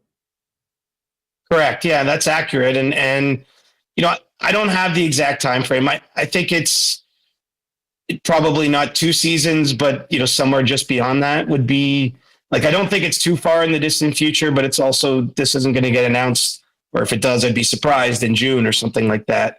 I do think it's a little further on the horizon, but the truth is the NHL has a couple unique factors, right? I mean, we have 7 teams in Canada, which means that even though, yes, they're already at 32 teams, which is, other North American professional sports league has more than that right now, but there's still some opportunities in US markets that I think at least warrant, exploring or thought because of, just the population you have in places like Houston or Atlanta, or if they could ever get it right in Arizona. Like, I can understand the appeal. There's just the obvious that the expansion fees are pretty generous. And so there's an opportunity to make money there. And the league has a lot of these ownership type interests coming to them too. It's not a case where the NHL, I don't believe, is forcing something. So, I think that they're going to try to do it sensibly and do it right. But at the end of the day, I mean, this is a business, and I think that there's some clear business opportunities out there. And, basically the next CBA has to be done, by September 2026, so a year and a half-ish. And I would think once that's settled, and let's hope it gets done even sooner than that, then I think that you can start looking at it, growing the game in different ways, expanding. Obviously that would involve realignment again. It involves probably the playoff discussion and other things. So I think we're settled for the next year and a half, and then everything beyond that is on the table. We've got a lot of great playoff races going on. When you look at the National Hockey League, you've got the Atlantic Division is up for grabs, the 2 wildcard spots, but more notably the second wildcard spot out east. The Pacific Division between the Knights and Oilers Kings is up for grabs, and that last wildcard spot out west. For you, which one are you kind of more zoned in on, or is the one that you're going to keep an eye on more closely maybe down the stretch here? Which one intrigues you more? How it shakes out in the East kind of intrigues me, just because it's been a weird year on this side of the conference. Like, if we started the season and I said to you, Boston and the New York Rangers might both miss the playoffs, I don't think too many people wouldn't have thought that. I mean, those are 2 established teams that both won rounds last season. And I don't think we forecasted the fall off. And so, Boston looks like they're probably, they're not officially eliminated, but don't think it's happening there. But the Rangers are still in that mix. You have the Ottawas and Montreals, like some of the teams that have been a long, long time since they've last played a playoff game, have a chance to get in. And so I'm just curious, I guess, what collection of teams makes it at the bottom of the East. There might be something selfish there. I'm going to be covering the playoffs on this side of the start of the conferences, and it might dictate where I spend the first part of my spring. I do think that all the races are more interesting this year, though. Last year felt a little bit more kind of lined up. There's some opportunity for chaos here, or at least just not knowing who's playing whom until maybe right down to those last couple of days of the season in mid-April. And I think that's actually good for the sport, and I think it's good, speaks well of the regular season when it goes down to the wire like that. But you've sort of got more total teams in the mix, but also look, like St. Louis has really come on. I know they have an easier strength of schedule than some teams around them, but Vancouver, Calgary, Utah is still kind of hanging around that mix. I think that it's good to see some change, I guess, for me, in the playoffs. And it looks like we're going to have some fresh teams on both sides of the ledger when the dust settles here. The thought of actually seeing a playoff game in Montreal for the first time that's got to have hockey fans out east kind of chomping at the bit a little bit, that we could finally see that building show up again in playoff. We saw it in the Four Nations. I think all hockey fans are desperate to see a scene like that again. Yeah, I always call the Bell Center, it's like going to the Vatican if you're Catholic. Yeah. Like to me, if you get to see a big game there, it's nothing beats it. And it's not to say there's lots of great venues and I mean, man, I just think of even in Edmonton last year in the Cup final, like some of those games are just electric. So it's not to say that it's the only great arena, but it's just something unique about Montreal.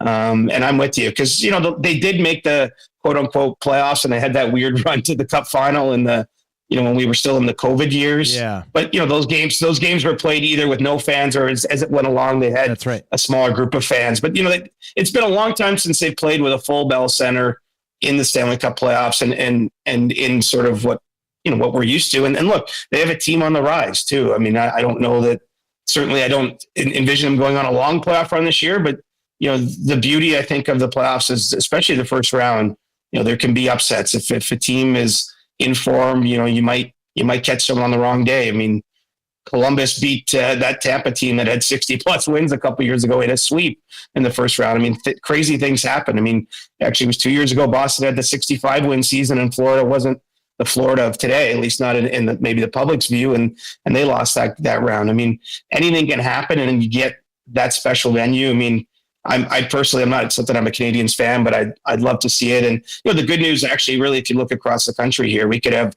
5, 6, or maybe in a weird scenario, 7 of the Canadian NHL teams make the playoffs. And that would be pretty cool if we got, basically almost everyone in the tournament.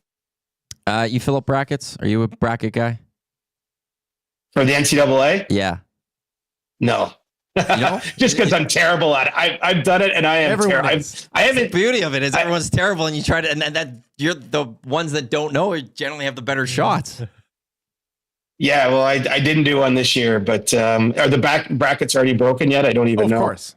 No one's bracket's broken yet. I said, there's been no major upsets. A number 5 went down yesterday and a number 6. So nothing of too significance. 2 number 1s moved on, number 2. So it's nothing major. So this would have been the year to get in. Just pick favorites and you would have been good. Yeah, but end of the year I do that. They lose in the first anyway. Yeah. I'm so bad at it. And I also don't watch any college basketball. So it's truly picking blind. That sometimes is the best with it, actually.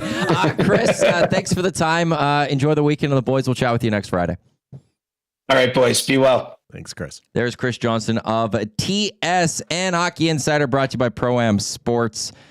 Speaking of jerseys, the one thing I don't like, because they were saying in the liner read, it was get the legend's name on it.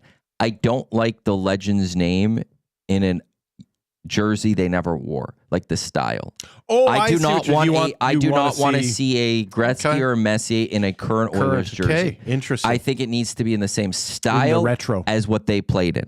I don't want a alternate Oilers jersey with those players. Okay, it's just, to me, it looks wrong. Looks off. Yes. Yeah. They never wore those jerseys. Okay, that's the one thing I look back, and then whenever I see it, I go, eh. Like the iconic Oilers 3rd jersey with a Mike Comrie. That's gold. Yes. Like you're talking the Tom McFarlane stuff? Yeah. Yes, 100%. Yeah. Don't add a Connor McDavid to that. No. Don't add a Mark Messier to that. It just doesn't, it wasn't the era. Yeah. If you want, go find the retro ones and get those names on it, but do not do the current jerseys and stuff and get old players on that. But I do, I've always dreamed of, if I had a lot of money, the obscure jersey collection. Yes, absolutely. I would want that more than the other collection. Well, it's always just safer once the guy's retired, right? But it's I want the Jerry Rice Seattle Seahawks jersey. Yes. No one, that's the, I don't want him with the 49ers. Yeah. I want the Seahawks jersey. Yeah. I want the Emmitt Smith Arizona Cardinals jersey. The Kevin Durant Seattle Supersonics. Oh, yeah. Forgot that he started with the Supersonics. He was part of the move. Yeah. Man, I want the Supersonics to come back. Big Uke. Matty would gatekeep jerseys. And then throwing a bunch of silly goose emojis there. I will say, I'm fine. I don't care. I'll say silly goose on this show. Oh, my gosh. I'll say it. This is the children are listening. Why would you do that? Because you want to know something? Don't say it again. I'll say whatever I want. He's just saucy. That's what he is. I will say whatever I want. You will not the boys, say that. I'm the host today. The boys aren't here. I get to make the decision on that one, and I will gladly say silly goose. Oh! Okay, well, I'm gonna. And yeah, no, Big Uke, I will gatekeep that one. Earmuffs, And people. To me personally, Earmuffs. I don't think it looks good. I think it looks very poor. If you don't have the right era for that player, it agree. looks off. Yep. Nordique Sakic, number 88. Yeah. Bobby I Orr agree. Blackhawks, number 4. Wendell Clark Nordique. That's the one. Yes. Get the Matt Sundin, Vancouver Canucks. The Messier Vancouver Canuck is what you want. But everyone knows about that one. I know. I want the Matt Sundin, Vancouver Canucks. The Wayne Gretzky St. Louis Blues is always gold. Except, you know the one I want of the St. Louis Blues? Which? The one that he never, like, this is one where I will break my rule. You'll break the rule? Okay. The one that never got worn, which is the trumpet. Have you seen the picture? Yeah. Of the one Mike Keenan wouldn't let the team wear? Because I think the story or the urban legend myth is that he said Wayne Gretzky's not wearing this. I think, and Wayne was like, "You mean the jersey?" Like, "Oh no, I do have to wear the jersey." Yeah, but you know, just not that jersey. Oh, okay. Yeah, you still like this one right here. Oh, I can't see after 14 games. I don't know if you can see it on my computer over here. That one. Yeah. Just Google trumpet jersey that blues, was a busy, and you can find busy it. Jersey. And it's a shame they never wore that one. It would have been great. They should actually pull that one as like a reverse retro one day. Nashville should just take it. Trav, you're not muting. Like, you want to take over the show then? You gonna mute my mic? You can't say it, okay? Don't be violent. I can do whatever I want. I'm the host of the show. Well, now the power's gone to your head. Okay, now the power's. There are rules. You want to talk? Yeah, okay. This isn't. Let's talk about the power. Let's talk about the there power. There are rules. I'm the producer. Fearless leader isn't even in the country. Right. True. So who's number 2? Who takes over? I think it'd be the coup, the chief operating officer. Who's that? That's me. That's me. I get to make the decisions around here. I thought it was just based upon looks. I thought Tommy Gazzola got all control once. No. Well, listen, you can tell yourself you're being whatever a you silly want. Goose right there. Oh! That's what you're doing right now. Yeah, he's lost it. He's gone off the reservation. It's the same. And you want to know something? Actually, I'm glad I get to take over the Nielson Show with I didn't Lieutenant hear Eric that. today. Because I said this last year, and I'll go. I did it on the Hangout. I got to do it on this show. Don't you? Which makes me very happy. Don't. What do you think I'm going to say? I don't know, and I don't want it. The boys have a thing in March. Okay. Called Charge. You don't. They want to end the stigma around chin straps. You want to know something? There's a stigma for a reason. Yeah. The stigma needs to stay. Yeah. No. The Charge is don't. like the chin strap. It's an awful look. It is. It's a terrible look. Yeah. There's a reason the stigma is there. Yeah, chin straps, flavor savers, they're all. I am for keeping this. We need to keep the stigma around the chin strap. Calling Dusty right now. Yeah, wake him up at 6:24 in the morning. Yeah. See how that goes. This is unacceptable. Wait stand- till he no. hears this. Wait till the Charge boys hear is this. a joke. It shouldn't be done. Oh my. Keep the stigma around the chin strap. Power's gone to his head. I can't believe what Thank I'm hearing God it's right only now. one day. This is totally unacceptable. You're gonna say all of that in front of Charlie, right beside you. By the way, behind you. I mean, on the TV. You don't Charlie? even. Oh, it says hashtag Charge on it. That's cool. That's Charlie the chin strap penguin. Hey, no. Off the screen right now. I didn't A know that was about listener's the chin daughter strap. brought that in. Oh, really? How dare you? Well, you want to it could go back with everyone else. I'm against church. Oh, I'm against it. They keep the you don't stigma deserve around. to touch that penguin. Keep That's the my stigma penguin. around. I Will's got you, even on me Charlie. on that one. Keep the stigma around. It deserves to chin stick straps around. are a bad look. Yeah. Always have been. You guys don't get it. Jason and Leduc, my wife, 100% agrees with Matty. About the chin strap? Yeah. Well, then she shouldn't grow one. I'm not surprised. You guys don't. Ian Ferguson, you're the man, Matty. A lot of people not happy with me right now, though. Big Uke. Big Uke, like not even... Yeah, see, thanks. Oh, Big Uke's finally coming to some I'm gonna say that- realization. no, he's the one that wants people to also start being able to... like. See what you've done, Uke? Big Uke. Nice You going. can say silly goose in the nasty chat. You don't have to use the emoji. I'll time Be you a out, man. Big Uke. No, I will not. Do not do that. or we will have a meeting after the show. I will delay the start of the hangout, and we will have a meeting in my office, Trev. I'm going to do this. As I'm going to throw this one out there. Lucas, I, for one, welcome our new ruler. All hail Emperor Iwanyk. Oh, gosh. Lucas, don't give him. That is a dystopia nightmare last right thing there. I need right now. It's all gone children of men. End the stigma. It's a joke. Keep the stigma. No. We got to get to the cool bet hotline of the day. There's one game in the NHL today.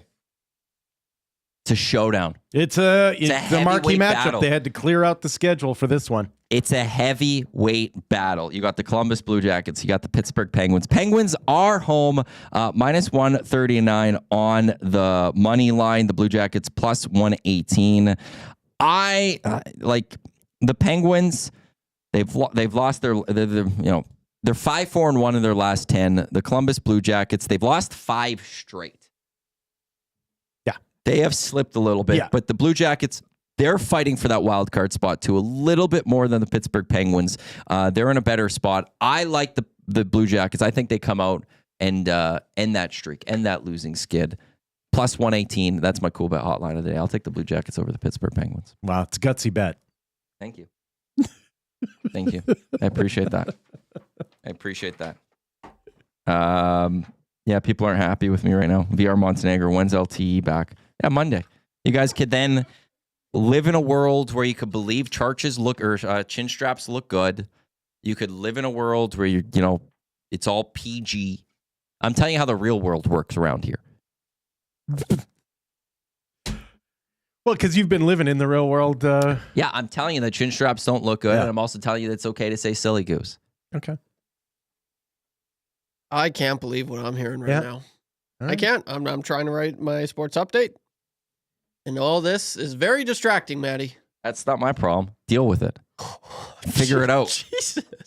Okay, yes, I will. But this is uncalled for, and I don't know. It's sad, honestly. Why is it sad? It's just disappointing. I expected better. I look up to you, you know that? That's fine.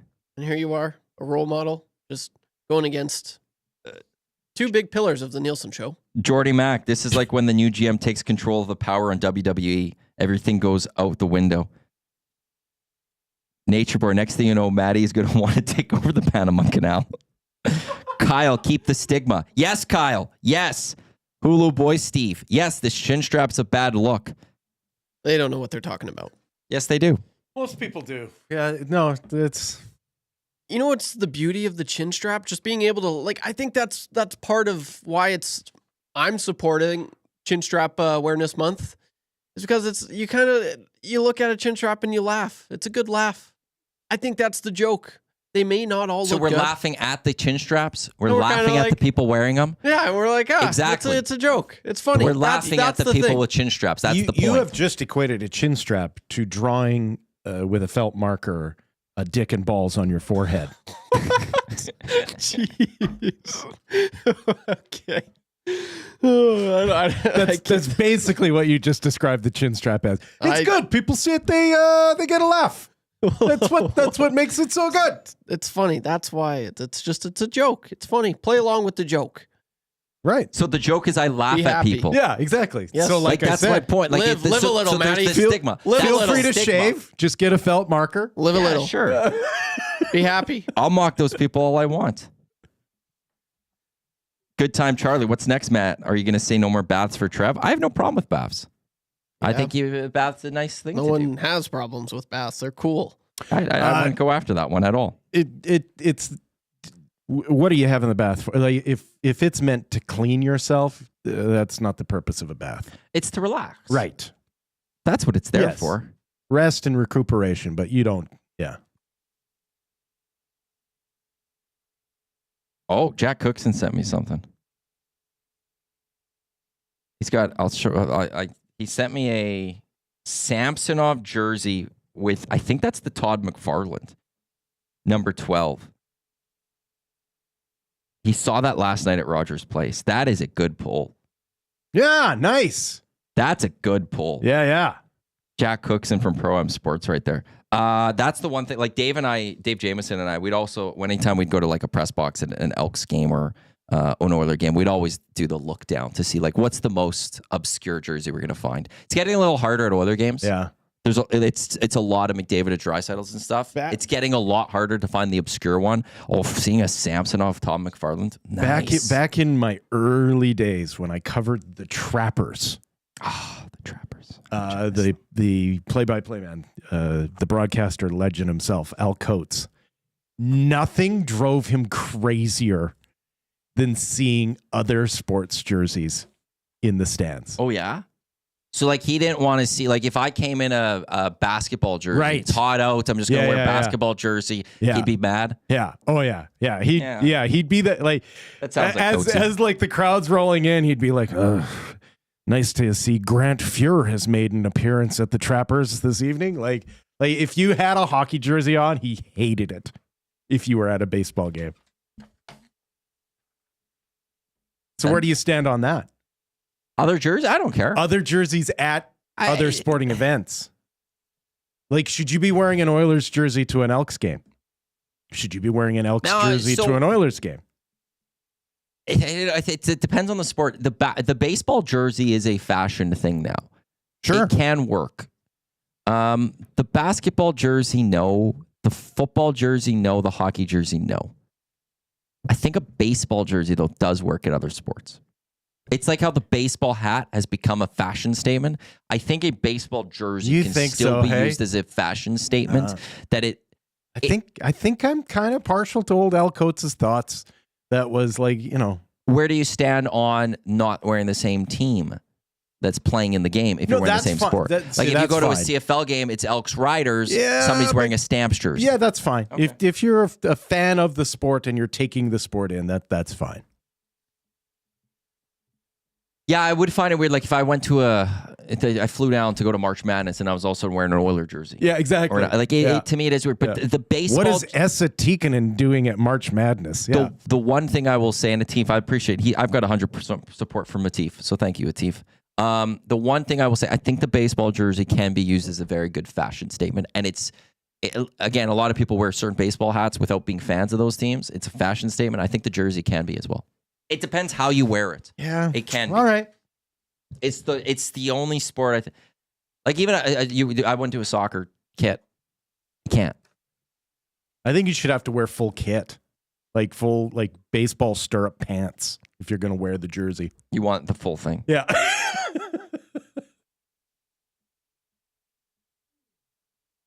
Don't sign text guys. Doesn't sign text guy.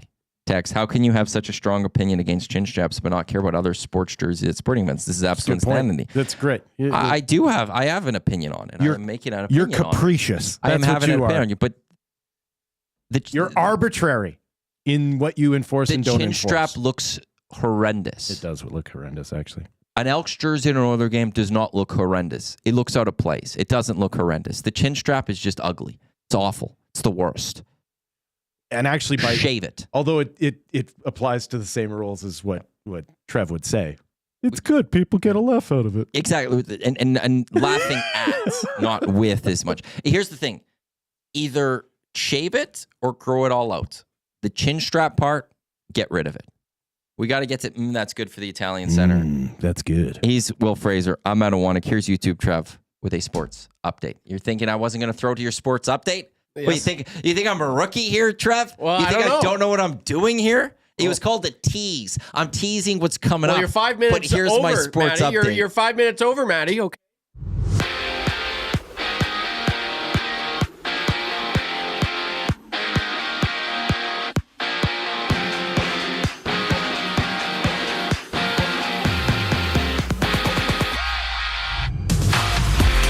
The 3-game win streak snapped last night as the Jets defeat the Oilers 4-3 in overtime. The Oilers will be back in action tomorrow night when they take on the Seattle Kraken at 8 o'clock. 13 other games around the NHL last night. The Avalanche all over the Senators 5-1. Flames hold out to defeat the Devils 5-3. Maple Leafs win over the Rangers 4-3. Canadiens fall to the Islanders 4-3 in overtime. And Dylan Holloway sets up Philip Broberg for a 4-3 win over the Vancouver Canucks in overtime as well. Tonight in the NHL, just one game. The Penguins host the Blue Jackets going at 5 o'clock. In the WHL, the Oil Kings head down south to take on the Lethbridge Hurricanes for their second last game of the season. Puck drop starts at 7 o'clock.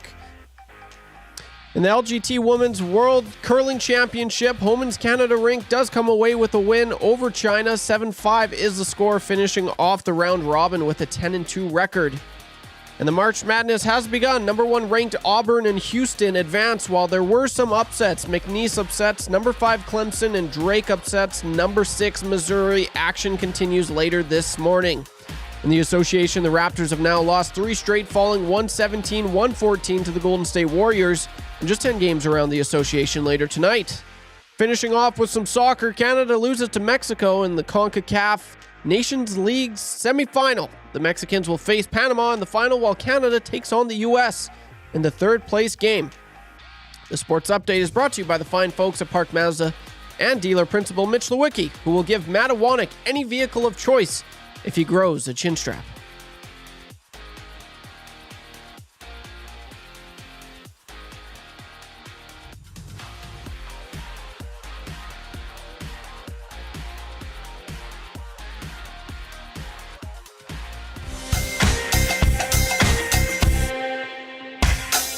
What say you? Hey, nasty crew. We got the Nielson Show flu, and there's nothing we can do about it.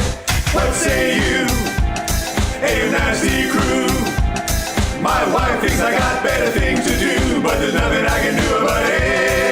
We're tuning in on TuneIn, we're listening online. We catch up with the podcast when we fall behind. We're texting in the nasty chat, what's on our mind. 780-218-9999. No more interference from corporate interest. To Tuffy and Eric and all of the bad cats like Brzezinski and Noodles. Gadget can gauge it if it's a fun but a cool band to make a little wager. We can't wait for the Monday mandate. Shaggy's always on time, Tommy's always late. Would you like a cup of tea? Forget about the old place. Hey, we were number 1 in the text race. We don't miss all the commercial breaks, but we sure miss Nickelback today. We wanna hear some hot things and we wanna hear Renee. Why not hold the neck up when Iwanyk is away? Beat up the tire fire and remember that name. We love every goal song, but what about the games? Back from Rappaport, Dragger Engineer. It ain't Christmas season, but they sound like reindeer. Button and my cousin and the tales of the North. All about him giving present, Dusty go forth. What say you? AM Nasty crew. We got the Nielson Show flu, and there's nothing we can do about it. And there's nothing we can do about it. And there's nothing we can do about it. This is the Nielson Show with Lieutenant Eric, presented by Southfort Chevrolet. Right here on Edmonton Sports Talk, your clear choice for Edmonton sports. Southfort Chevrolet. Drive a little, save a lot at Southfort Chev. As I said, Matt, Will, and YouTube Trev with you here on Edmonton Sports Talk, live on Edmonton Sports Radio, EdmontonSportsTalk.com. Tune in, iHeartRadio. We're live on YouTube and wherever you get your podcasts. I do want to get into the nasty chat with this one from Abutski. The Church anthem is a banger. Church itself is very silly goose-ish. Oh! So. See, this is what you've done. Yeah, I'm freeing people. There are no more rules. I am freeing people. It is just anarchy now. I don't know if the church song is in the Nasty Club. It is not. And if it was, you would never be able to play it. No, no. Yeah, no, not a chance. If people want to hear it, I could play it. No, you don't touch that song. I'll just delete it then. I don't even want to hear you say Charge. Church is awful. Keep the stigma. You happy? How it should be. We need to get to that's good for the Italian Center. That's good. I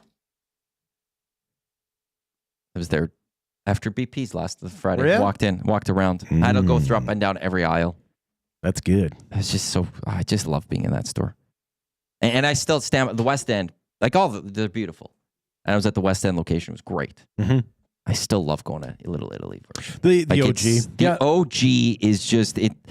You walk in and it's like it's home. It is my Where I favorite grew up. of the delis.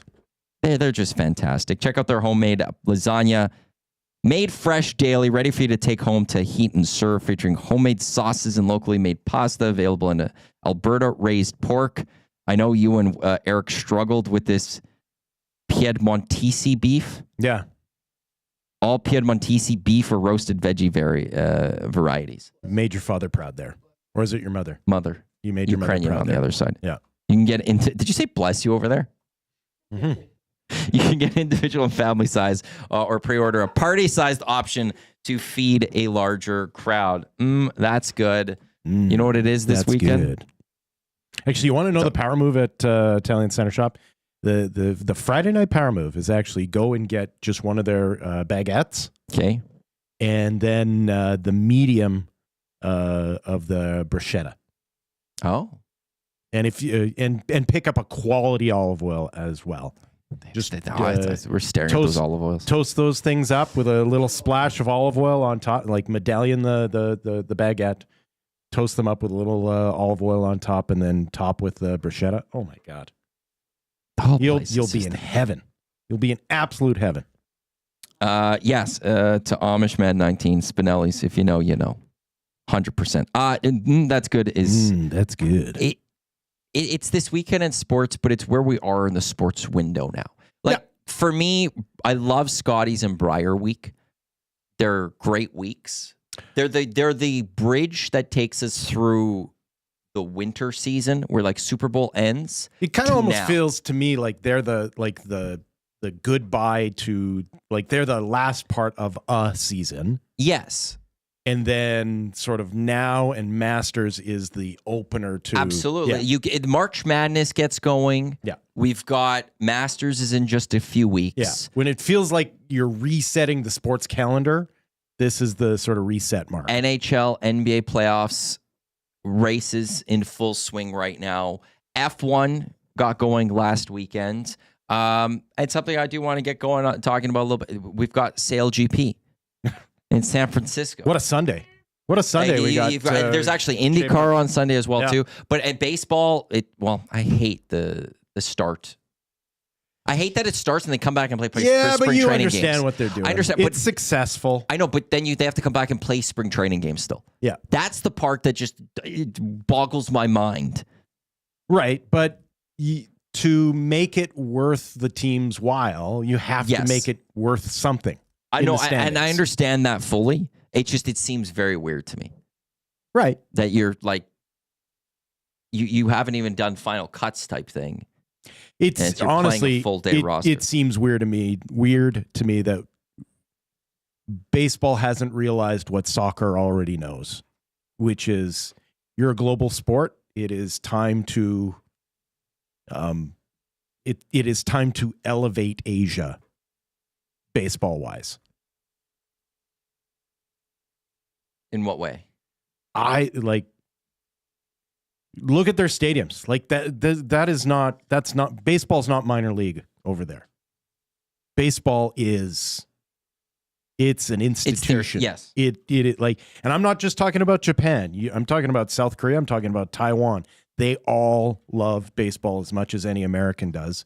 And so I don't know why we're not seeing some sort of attempt at like a real sort of Champions League type of setup. I see what you're saying. But yeah, like, so baseball's going. The weather's turning now. Like it's just the golf season's very close here in Edmonton. It's that, and I do love Scotties and Briar Week, but it's just that little bridge that gets us to this moment.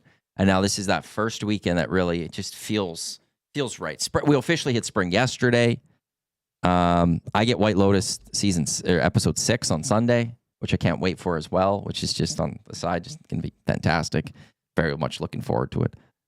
That whole Sam Brockwell and stuff. He's back in this upcoming episode. Like, he's like honestly one of my favorite actors, and to see him and Goggins share a scene together, it's just fantastic. Couldn't have predicted that scene in a million years. Yeah. Also this weekend, Miranda and YYC. Morning, gentlemen. Can we get a shout out for Mount Royal University Cougars, even though they're in Calgary, for an incredible U Sports Nationals debut? They went to a 5th overtime before a garbage goal by TMU. Ice problems. It sounds about right when you have to go east. The game went from 11 a.m. our time till after 6. Great game. Yeah, set a record for longest game in U Sport history. I also, for U Sport, want to give a shout out to our University of Alberta Golden Bears, who are in the men's volleyball championship. They take to the court at 1 o'clock our time out in Brandon. in their quarterfinal match against their number 3. They're taking number 6 Windsor. Okay. So always a strong program. Number 1 is Winnipeg is taking on number 8 Brandon, so the home team there. Okay. But shout out to them. So there's that. I think it's usually, at least the last few years, CBC Gem has carried all the U Sport National Championships. Yeah. So you can go find it online on CBC Gem or their YouTube. So yeah, it's just, that's good. That's good. You've just got an amazing amount of sports. And then the Sale GP we're talking about for the show, like, we're going to have to go. I know, right? We're going to have to go see this. Yeah, when you looked at their lineup, you're like, well, that just looks like a perfect weekend. And Canada won them. We're the defending team coming. I don't know. Well, we won the most recent race. We're coming off a win in Los Angeles. We got a Brit running our team apparently though. Mm-hmm. Can't get Canadians. I don't know. Don't know if I like that. I think.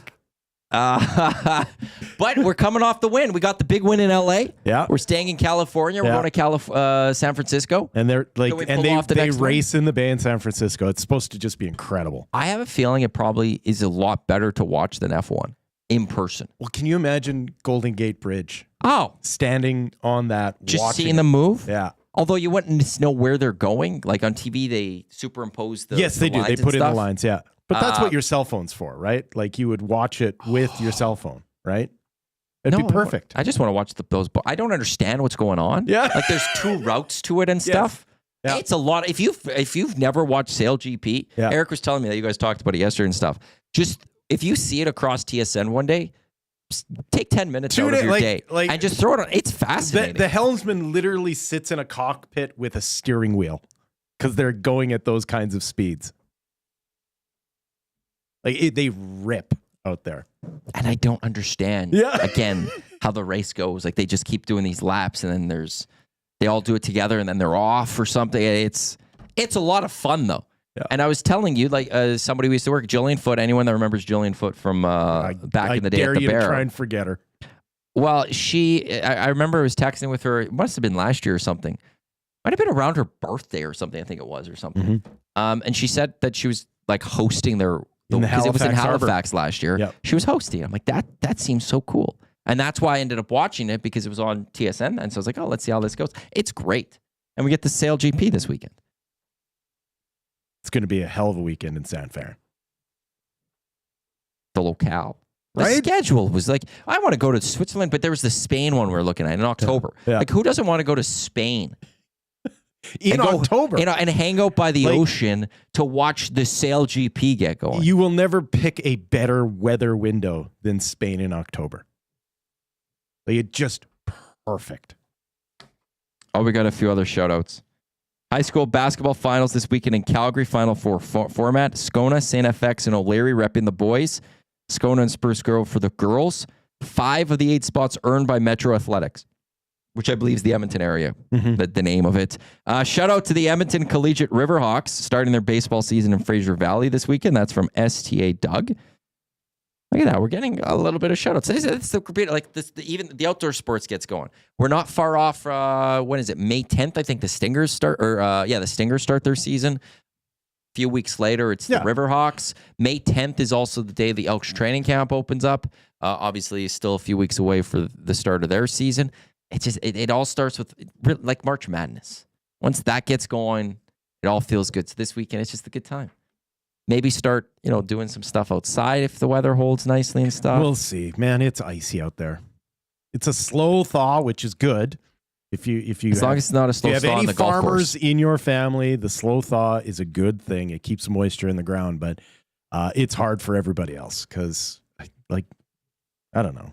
I'm a trail runner now, and it's killing me right now. The trails are icebergs, like just treacherous.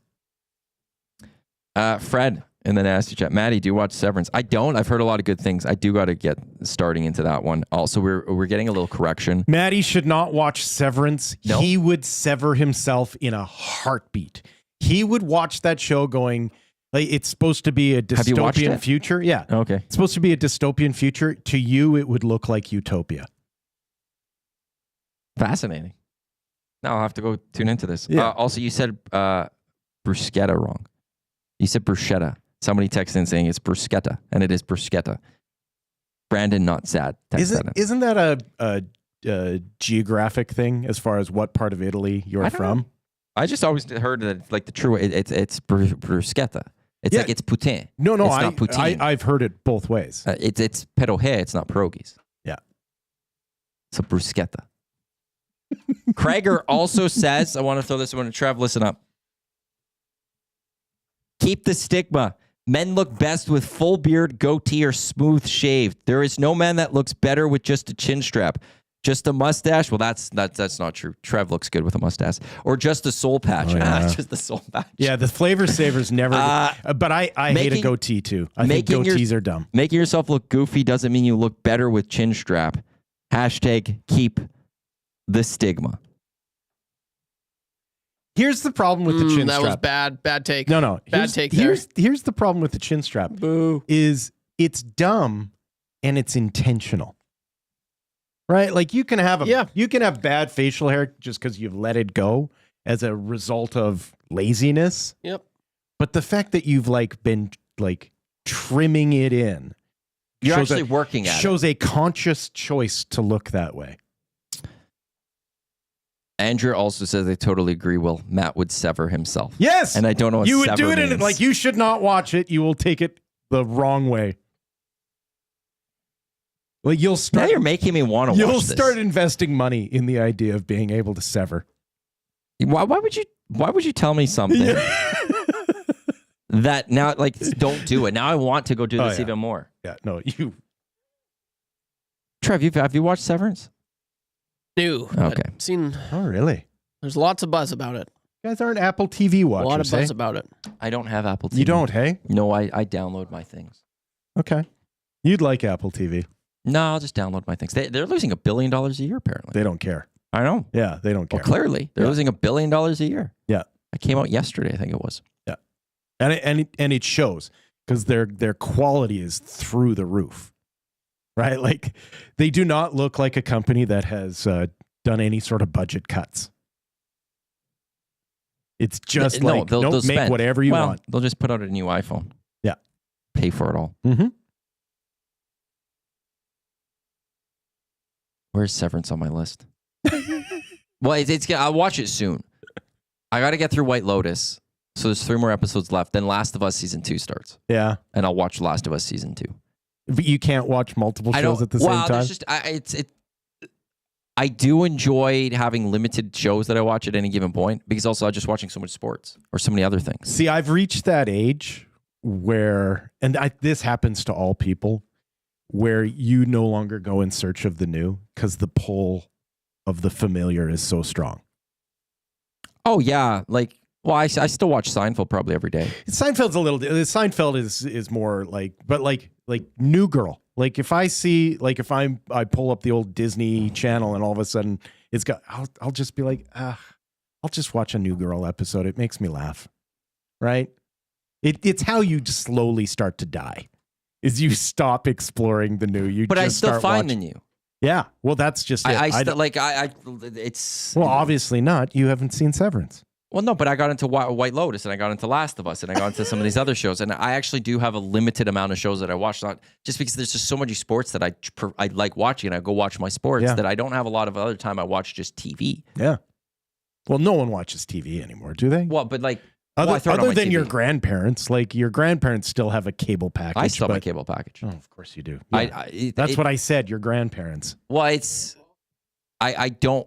I am one of those people that I need my sport. It's because of the sports. I need it dead on. I don't like the delay. Oh man, don't like the delay. Not that big of a deal. When you go on Twitter or something and you get something spoiled, it is a big deal to me. Ugh. Once that gets figured out, or if they just get rid of cable, then I'll be fine. But as long as sports, there's that streaming delay, I will want my cable pack. Really? If I didn't have my sports for that, if I didn't have I need watching the Oilers, the Elks games, I want it pretty accurate. And it would actually even be worse if an Oiler playoff game because they're outside my even with my Telus box. Yes, I am behind. Yeah, there's at least a 10-second delay. Right, I don't want a minute. It's not a minute. It's about 30 seconds. It can be upwards of a minute. Yeah, and I don't need Ice District cheering, and I'm going, oh, my goal's coming. Great. Well, then move. move into a cabin in the woods, and you can. Or I just stick with my enjoy. cable. Yeah, I'm just fine with if I got rid of sports, I'd get rid of my cable. I just can't. Yeah, it's too much. That's too much money. Just throwing it out. That's actually not that much what I have. Although I have my 2 years is up. I got to renew. Yeah. And if I don't like it, I'll just cancel it. It's time. Yeah. Go buy yourself a Fire Stick and just. I've got my ways with the IPs, IPTVs there. Although I would miss my PVR. That's right. You are the weirdo that like. It's nice recording things. Yeah. Yeah, but yours is like cross country checkup. Like you record the weirdest stuff. Well, the weird stuff, the things that I have on there that are more of on the obscure side. I have some music stuff I've recorded. But I've recorded every episode of Keeping Up Appearances from PBS. Okay. Do you know that show? Yeah. Okay, perfect. There's also a cooking show called America's Test Kitchen that I have recorded as well. Oh, you can get all those on YouTube now. Can you get all of them? Yeah. Oh, okay, that might be able to clean up my PVR. But those are the two big things. Yeah. That's it. PTI gets recorded every single day. I love PTI. What's so funny about PTI? It's just so like it's no longer relevant. There we go. Raider Jesse. I cut cable and I regret it every day. Really? No PVRing of F1 overnight was terrible. Stream delays and lower picture quality everywhere. Okay. Well, I'm sorry to hear that for you, but the cost difference is phenomenal. Bronco Nick, bruschetta is pronounced one way in Italy. It's a hard C like a K. Bruschetta. So there you go. You learned that. There's going to be a Sicilian who's just going to roast him. Or he's just got it right. Yeah. We've got kind of easy trivia coming up. Will's got the trivia here. I think people will go, 3 of 5. That's my prediction. You have low I expectations. have 3 of 5. Can you do better than 3 of 5? You're going to want to call, or you're going to want to text in. What do we want to... I was going to say text in Silly Goose. You're just playing with fire. I won't do that. Text in PTI. Text in PTI. 780-218-9999. That's all I want. Text in PTI if you want to play Text kind of us the last time PTI was relevant. Yeah, yesterday. No, dude. And it's going to be relevant today at 3:30. No. Like it always is. Yeah. It's actually one of the still top shows that they would have for that. Text in, though, if you want to play for a $25 GC to Mr. Mike's. We've got 3 questions too many coming up as well. If you have any questions for 3 questions too many, throw them our way. We've got Beer of the Week, Marmot Basin Ski Report, the Wrap for William Hoff. All that is still to come here on the Nielsen Show with Lieutenant Eric, presented by Southport Chevrolet. Although Dusty and Eric not here, it's Matt Iwanyk, it's Wil Fraser. Here's YouTube Trev with a sports update.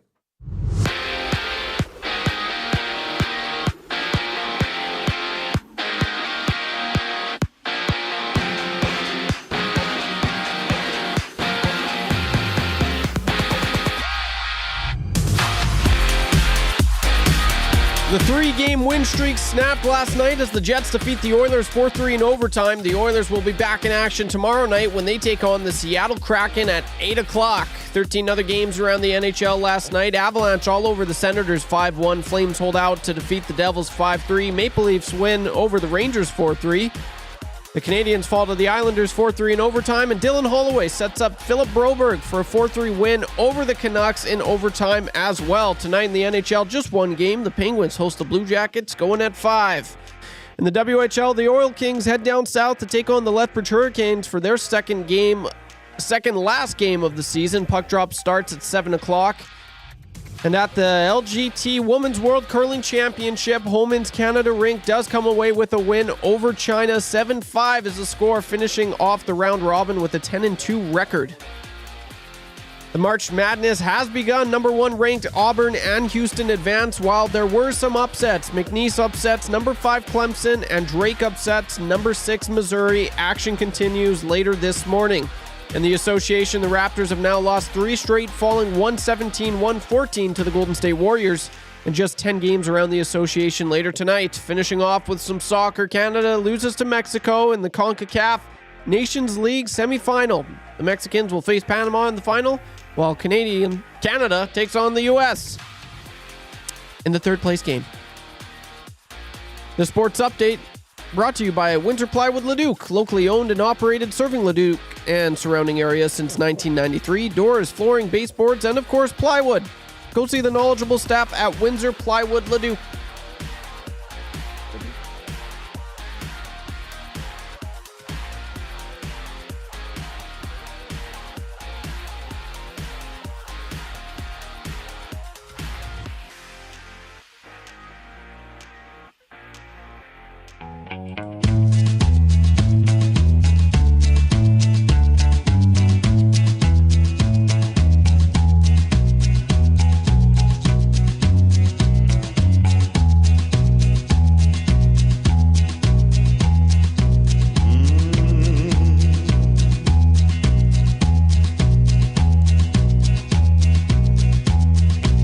I got a big shot off this stick of mine.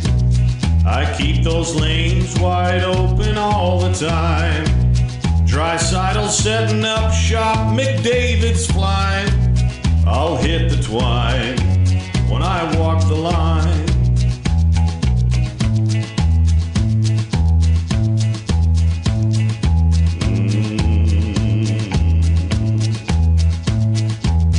As sure as new G is slick and Kane is tough. We're going all the way this year, enough is enough. And we can play 'em straight or we can play 'em rough. I'm feeling fine when I walk the line.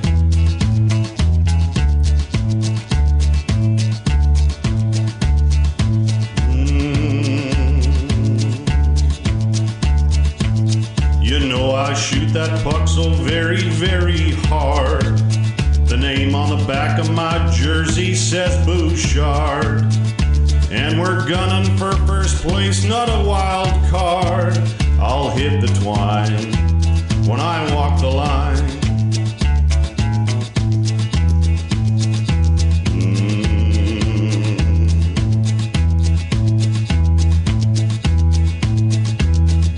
Well, we're counting on our skill and not on luck. And it's gonna get real when they drop that puck. And we won't be done until we hoist the cup. I'll hit the twine when I walk the line.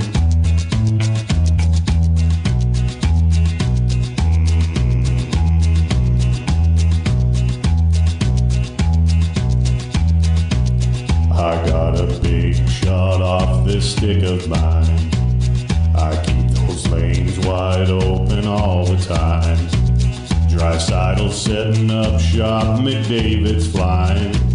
I'll hit the twine when I walk the line. This is the Nielsen Show with Lieutenant Eric here on Edmonton Sports Talk, your clear choice for Edmonton sports. Matty, Iwanyk, Wil Fraser in for Dusty and Eric. Dusty off today, he's off, been off. He's back Wednesday. Is off to a little vacation with the family. Eric just off for today. He will be back on Monday. YouTube Trev also with us here. We're live in the Popeyes Louisiana Kitchen studio. And the Nielsen Show. It is presented by South Fort Chevrolet. By the way, if you go to Popeyes Louisiana Kitchen right now, featuring the 5-piece nuggets, fried pickles, mini chicken wrap, mini chicken sandwiches, and blackened cauliflower, all for $4 plus tax. They're perfect snackable items that can round out your favorite Popeyes meal. 3 questions too many for Park Mazda is to come. I need another question. If anyone has a question, throw them into the nasty chat or the Parish Jewelers inbox 780-218-9999. Baggio says, Matty and Will are the uncomfortable couple who are arguing at a dinner party in front of everyone. They're not yelling at each other, but backstabbing each other with words of insults and disagreements. That's accurate. I like that. Yeah. Yeah. We are the couple that everyone else goes home and says, why are they still married? What is going on? That's divorce written all over it. Not only that, but like there are other couples that have already decided who they're taking after the divorce. What do you mean? Well, so like you can't be friends with both. Oh, so they're like I'm going to be friends with Will or I'm going to be friends with Matty or something. Like they've already chosen their ride or die side of that toxic couple. I don't think I have a lot of picking me. A Bootski, before we get to kind of easy trivia for Mr. Mike's GC, he does just text in. He forgot. He's bumping it, I think. As I said yesterday, I deserve what I got. The Canada-Mexico game was not on my radar, and I went for the laugh on the Uzbekistan question. Oh. Just know that I would have gotten the Germany-San Marino question right if you had actually read it to me. I got 2 out of 4, not 2 out of 5. He did get short-tickered. Okay. Well, which ticker did we use? Isn't that longer? It is. That's the proper one, not this one's shorter or something? Yeah. It's like Okay. a 5-second difference. Oh, I don't know if it was that much. Was it that much? I think so. Long questions. Mr. Mike's, ready to stake your claim? Head to Mr. Mike's for 2-course steak dinner for just $39.99. Start with the Emperor's Caesar salad or a rustic onion soup. Then enjoy our tender 7-ounce sirloin steak with Bernaise butter and garlic mashed potatoes loaded with savory toppings. Mr. Mike's, eat locally, enjoy casually. Mr. Mike's, we've got $25 up for grabs for Kind of Easy Trivia. Who's playing today, Trev? This is big Charge advocate Corey on the line. Awesome. That's cool. Corey, you like looking poor? I do not like the chin strap. Oh, you don't like the chin strap? Oh, perfect. You're on the right side. Yeah, okay, yeah. well Yeah. done. You like to look good I then. think we give him a bonus point right off the Come hop. on, Corey. He answered that question. So What are you doing, Corey? Yeah. Corey likes to look good. That's all we can Yeah. say. Good on you, Corey. Good on you.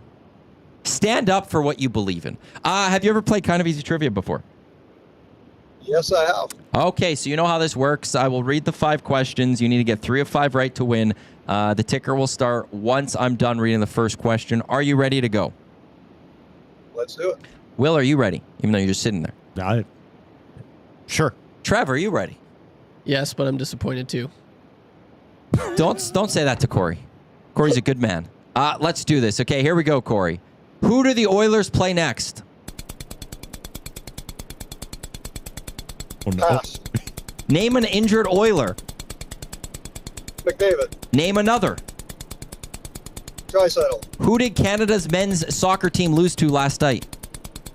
Mexico. Did Connor score last night? No. Who do the Oilers play next? He got 3. He got 3. He got 3. Oh, he's got the music there. Bum bum. Ba-dum-bum-bum-bum. I was worried there. I was very when worried. he froze up. My name is Julius, and I'm your twin brother. I've been looking forward to this moment my whole life. Excuse me, but I was just taking a shower. Tell me a little bit about Vincent. Was he a great athlete? Was he interested in chess and poetry? My name is Julius. My name is Julius. My name is Julius. You cannot come to my house. No, not today. You cannot come to my house. No, not today. I was worried at the start. Oh, man. And The he long fell for my pause. stinker of a question. And a long pause. Oh, I thought we were in trouble. I thought maybe we lost connection for a Yes. second. I was about to say, Corey, you there? And then he jumped in. I think you're like, oh no, and then pass. Good job on the pass. Good use of the pass there. Yeah, that's right. Name an injured Oiler. Said McDavid. Name another. Said Leon. Boom, boom. Who did Canada's men's soccer team lose to last night? Said Mexico. Yes. Good for him. Good for him. Did Connor score last night? He did. Kyle Connor did score Connor last had night. the game winner. See what I did there? Ain't Yeah. I a stinker? Who do the Oilers play next? It is Seattle.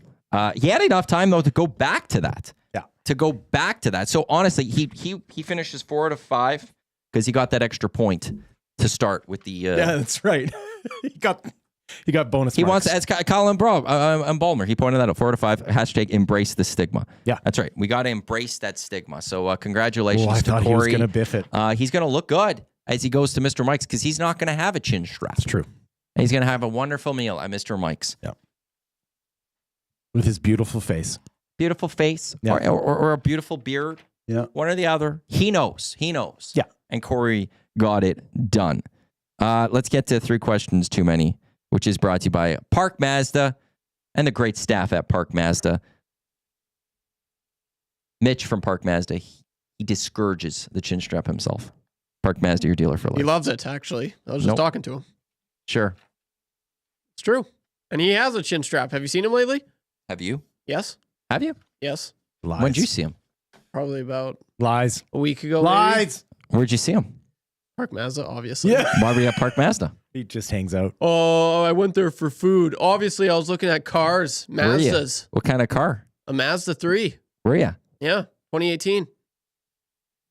Actually, now I don't know if he was looking. I at it or know. not. Yeah. Now you're starting to wonder. I just didn't. I was gone for a while. So Yeah. This is. Yeah.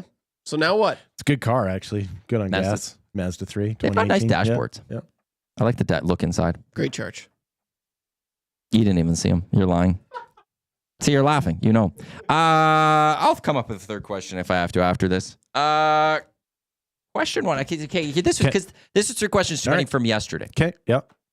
You guys, I think it was yesterday or it was a couple days ago. Lieutenant Eric, the sport you dislike. Right. Okay, I don't like negative questions. I'm flipping it. Okay. What's not a major sport, like not hockey and baseball, like a mainstream sport So that you're you asking love, a non-mainstream sport that you love? Because I will say this: I mentioned the Golden Bears are going for volleyball national title supremacy this weekend. I love watching volleyball. I absolutely love, and for years I've always loved watching. I miss when U Sport national championships were actually more readily available on TV. I would always wait for the volleyball championships to watch the Pandas or the Bears go for it. We've always had great programs here in Edmonton with the U of A. I love watching regular 6v6 volleyball. Okay. Like, I know there's a lot that love the beach volleyball. It is great too, but the 6v6, A little exploitative, but love beach volley or regular volleyball. Yeah. And it's actually fascinating to see down south how the women's volleyball game has burst onto the scene, that they're filling football stadiums up with some of their games, like in like Nebraska and stuff. But volleyball is one of those sports that I just love, and it's not fully mainstream. Okay. Although, I mean, there is technically a pro league in Europe for it and stuff Sure, like but that. it's not. So- It's not like on TSN. No, I it's not understand on what you're saying. Sportsnet. It's not on ESPN fully Yeah. covered. Yeah. That type of non-mainstream. I always have a hard time referring to motorsports as sport. Okay. Because it's so much an engineering challenge more than anything. But funny car is still Funny car. Yeah, alcohol funny car is underrated. Did you ever head out to the? Oh yeah, when I was a York and kid, watch? my dad used to take me and my brother out there semi-regularly. So Get in touch with Fav. He'll get you out there. I'm sure he would. Yeah. Yeah. No, I like underrated. A good evening. Yeah. Trev, do you got a sport that you love that isn't exactly like the big few? So many. I have a lot. Actually, like a lot of sports you dislike. So yeah, like I love that's I'm kind of maybe a coward's way out on this answer here, but I love the Winter Olympics, and part of that is you see the sports that aren't you don't get to see often. So the luge, the skeleton, ski cross. I love ski cross. Ski cross is awesome. The snowboarding, obviously, alpine skiing, all of it. It's so fun, and you don't see that. I see that. I tune in for like every event during the Winter Olympics. Yeah, but I think what we love about it is the lack of investment. Right? It is the ability because to just you can just watch turn it on and have a rooting interest. Well, but I agree. Like it's one of the reasons I do love the Olympics. So I like watching sports that I won't watch. Short track speed skating is phenomenal. It's awesome. The one sport that I've gone into, and I'll every so often, if like I'm on TikTok, you'll actually throw up a full live thing, is surfing. I love watching the surf. Sweet. Only if they get into a fist fight with a shark. That's the only time I'll tune in. Oh, so see, you want to see him possibly get eaten? Yeah. No, One of the greatest moments of all time was when the surfer decked the shark. That's awesome. They came into the Olympics in Tokyo. Yeah. And I watched it. It was great. And then this year was out in Fiji. Mm-hmm. Well, the games were in Paris, which was great. Yeah. And I loved surfing. Okay. So that was a sport. In the nasty chat, what do we've got? We've got a few people. Matt Hyman saying team handball. Jeff Carew. Sorry, Jeff, I'm mispronouncing your name. Court volleyball is unreal. It's violent how hard they hit the ball and how fast that thing is moving. The sound that it makes. When you see high-end volleyball live, the sound that the ball makes, not only on impact, but as it travels through the air off of a serve, is you didn't know that it could make that sound. James P. Aussie rules football. Kelvin Van Dasselaar, tractor pulling. Yeah. See, Aussie rules, once again, it's kind of a major sport. But over there it is, not here yet. No, I understand. It's a very niche thing. Like Mick Aussie loves it. But like it's very niche still here. 60,000 people are showing up. It's not like it's not on the radar. Spency 5 Centsy, those Red Bull events are sweet to watch, like the downhill MTB or soapbox car races. There's this one where they have to run out on a pole and run to the end of the pole. Yeah. which looks a lot of If fun. you like yeah. nut shots, you're a big fan of that. Oh, MXC back in the day was best. The dubbing over that they had. I think Big Uke maybe misunderstood you. He went, the lack of investment never has crossed my mind watching the Winter Olympics. It hasn't crossed anyone's mind watching the Olympics. Weird take. And it's not, I don't know if Big Uke's thinking maybe like the money invested into these athletes. No. You're talking about the time what it and takes effort. The investment for the Oilers to win the Stanley Cup has started, it starts for a lot longer, but the start of the season in October. Right. And you're invested Yes. for months to get to the ends. Whereas the Olympics is, we're not paying attention to the qualifying to get to these athletes there. No, we're not paying attention to their World Cup seasons or anything like that. We get to the Olympics, we throw on ski cross, we find the Canadian flag and we go, let's go Canada. Yes. And when the race is over, we shut it off and we move forget on. about it for 4 years. That's right. And we come move back on. 4 years. That the personal investment of the viewer is what you're going with on that one. Yeah. It's found money. Yeah. Right? It's like finding a $10 bill in your pocket, right? You didn't know you had it. You enjoy that it's there, but it's not like you worry about these sorts of things. When you think of the emotional toll that comes along with being a super fan of any one team or sport, sometimes it doesn't equal the investment. Right? Especially when your team or sport lets you down and you're like, I just spent an entire year. I gave up on friends' birthday parties. You know what I mean? Like, well, Oiler fans, this goes back to when you're a kid, like, right? Yeah. For a lot, like, it's all these, anyone that's under the age of 40. Yeah. I don't know what the number, maybe 38 or something. Well, I'll say 40 because of actual memories. You've never watched your team win the Stanley Cup. Yeah. You haven't had that payoff yet. Well, not only that, but like if Joe Blow comes up to you on the street and sees you in your Oilers jersey and goes, "You're not a real fan," you might get into a fist fight with that person. Yeah. And while the Winter Olympics or Summer Olympics are on, and you've got your Team Canada jersey, and someone goes, "You're not a real fan," you don't care, right? Like, you're not taking it personally. You move on, right? That's what I mean by investment. Is there is a cost to fandom, and it's not always a great cost, right? That it takes something from you. It's also what makes the highs so high, right? But there is something nice about the Olympics in that you didn't have to do anything to feel the high.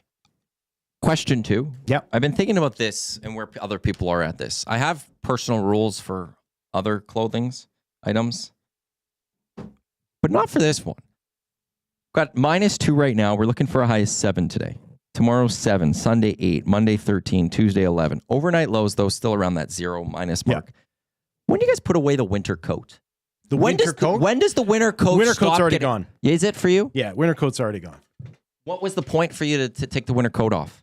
Well, after the last cold snap. Okay. Right. So to me, it's about sunshine, like hours of daylight. Okay. Right. So once the time change happens, you can we got pretty light much till like 8 o'clock. Yeah, you can pretty much put the winter coat away. Trev, when do you put your winter coat? When are you done with the winter coat? Like, when's it? Like, not fully in the closet, you're not going to pull it out, but like, you're coming to work not in the winter coat. Do you have a shoulder season coat though? Yeah, I haven't worn my jacket this whole week, so this was it. Last week was the final week for me with the jacket. I think I'll be able to toughen her out.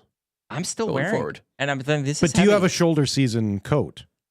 I have other coats I could wear. Yeah. That have no problem. Also, like, one of the things is coming to, like, I come from a parkade. Okay. Like, I don't have to worry about. But you still have the coat on, hey? I know. Nice. And I was thinking, like, I should probably put this away. Yeah. It's probably time. Yeah. I wasn't going to, this morning, no. Like, it's jacket season, man.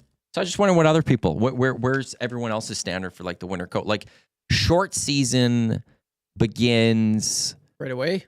No, I like in the start of the year. I think once we start getting around like the 15-degree weather or something, it's like maybe 10 to 15 degrees highs. Yeah, I'll start pulling out the shorts, flip flops.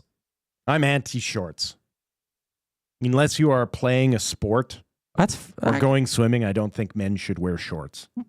That's just my personal opinion. Yeah. I just think it makes you look like a toddler when you're in shorts.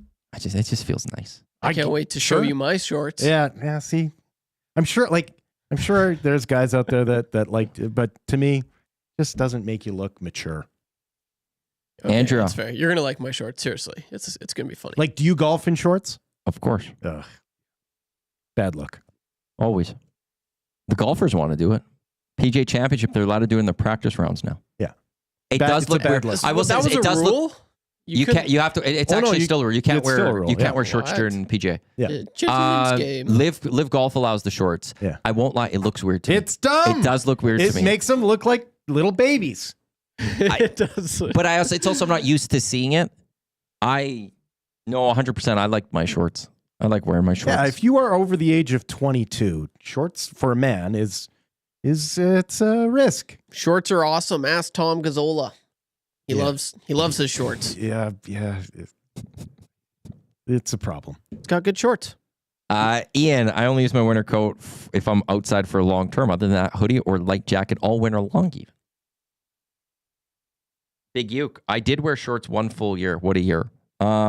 T-Roy, he's always in the shorts. Yeah, T-Roy's always in shorts. See, these minus 40. T-Roy kind of proves my point. Hey, Trev. Like, you have to be a bit of a mess to be in shorts. Josh, don't own a winter coat. Short season is 365, but I'll never be seen in a pair of flip-flops. When I was out in Mexico, I was so glad I was just in my flip-flops. My shoes came on twice. Going to Mexico, going to the airport, going home. It was awesome. Oh, it was great. I love it that's your idea of really cutting loose. No, I love flip-flop season. Absolutely. One of my, I like a good flip-flop tan even on the feet. Jeez, it means I've been outside a lot this year. It's great. I love my flip-flops. So yeah, okay. So most people are, I think this was the last weekend for me to, the winter coat was going away anyways. And now spring coat. The weather is there. You need to, this time of year, I could almost do just, like I am you dress in layers. I could also do just hoodie. I like wearing hoodies. I could probably just for some days, depending on how it is. The puffer vest is also always a good choice this time of year. I don't have a vest. Yeah. But I do. Next year, I do want to get one of those warming ones for the winter. With the batteries? Yeah. Yeah. Like every so often, like when I go outside for like longer periods of time. They're wicked expensive, but man, they work. Yeah, they get a little cheaper on Amazon. Yeah. Yeah, you get what you pay for. I do have a third question. I really don't have a third question. So here, let's look at this one. Oh, I don't know which one I want. We're crowdsourcing. Okay. Well, no. There's I have. What day is it today? There's two things today. Today's National Common Courtesy Day, so please be courteous to people. Jay Milne being courteous, asking if we want coffees. But only today. Would you like a coffee? No, thanks. I'm all coffeeed up. It's also World Poetry Day. Okay. You guys like poetry? I can be spellbound by a good poem. Yeah? Yep. Trev, you ever read poetry or anything? I was big in poetry growing up. I loved writing some poems. And it was funny. Grade 6, English, language arts, whatever you want to call it. The limerick. It was the first time I heard the limerick. So that's one of my favorite things on the Reed Wilkins Show with Jay Milne. Oh, I will say that courteous. It's with it being World Poetry Day today, they better be really diving into the limericks today on 3 to 6. The limerick is the only good thing that I've found from AI. Yeah. Like if you go on ChatGPT and just put in your criteria, What's write me a limerick that involves this. It's a banger. A limerick. Yeah. You're bringing it up? Yeah. Let's see what ChatGPT gives. It's always gold. I want to tell a limerick too.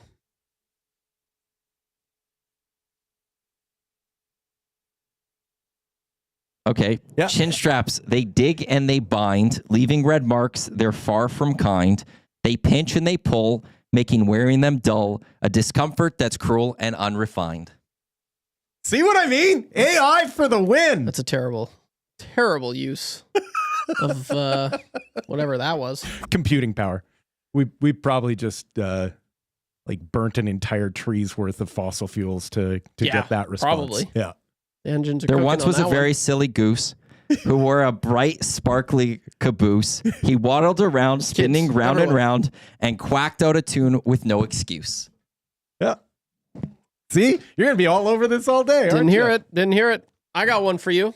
Go for it. So this was the first limerick I ever wrote. Oh, no way. And it was on that day. And for whatever reason, day? they're in grade 6. Oh, okay. I remember them talking about So a you limerick. still have it. I just memorized it. And I remember them telling me about it. And I was the first one. I was always the slowest kid writing tests. I was always the last one.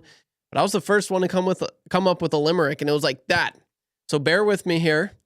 It's the grammar's a little iffy. It doesn't really make sense, but I made it up and it's stuck with me ever since. There once was a guy named Trevor who was smart, funny, and clever. He once did a theft and then he left and he never returned forever. Pretty good. It's not bad. You wrote that in grade 6. That's me. What can I say? Big Uke also pointing out gooses don't quack. So ChatGPT got that part wrong. That's good. They're not taking over. I got into a fight with ChatGPT. Of course you did. Oh, you're going to say of course goose. you did. It went on for days. You lost sleep because of it, didn't you? Reed Wilkins made ChatGPT think I'm a world championship heavyweight boxer. Okay. Like he started creating like brackets of me fighting various media members in Edmonton and who would win. And I kept winning because it thought I was a world boxer. But ChatGPT struggled with creating a 9-team CFL schedule with 3 bye weeks per team. And I got mad at it for that because it wasn't listening to what I was saying. And then I got mad about it with college football. It wasn't getting things correct and it wasn't telling me the truth. So I got in a fight with it. When the robots take over, I am screwed. Yes. Do you think so? Yes. Yeah. I think you'll be one of them. Like you'll have already downloaded your brain at that point. This would to sever myself? Yes. No. That's not sever myself. Big Uke with the limerick. Matty and Wil filling in on the show. Chinstrap takes surely do blow. Where's LTE? Truly miss thee. Matt's favorite animal is probably a crow. Make that 106 limericks for Big Uke to Edmonton Sports Talk. 105 of them, I'm presuming, to the Reed Wilkins Show with Jay Milne. We got Sobeys and Safeway Liquor Beer of the Week. We've got the wrap for Willing Up. We got Marvin Basin, a ski report. Will's got a limerick right away here. We'll get to that. But this is the Nielson Show. Matt Iwanyk, Wil Fraser, YouTube Trev, presented by South Fork Chevrolet, live in the Popeyes Louisiana Kitchen Studio. What do you got, Will? There once was a fellow named Trevor, whose chin strap was stylish, but never. It squeezed him so tight that try as he might, his love life was limp as a feather. We will get to a sports update. And we won't. Maybe we won't. I don't know. Well, I'm going to go get the beers. Okay. Let's from Troubled Monk. Let's hurry this up. You do the sports update. We're back with Sobeys and Safeway Liquor Beer of the Week.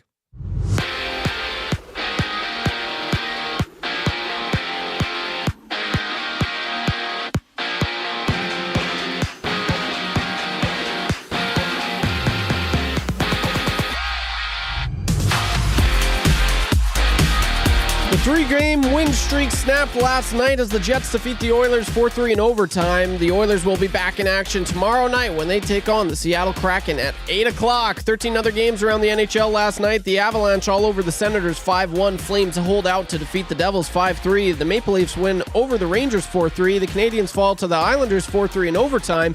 And Dylan Holloway sets up Philip Broberg for a 4-3 win over the Vancouver Canucks in overtime as well.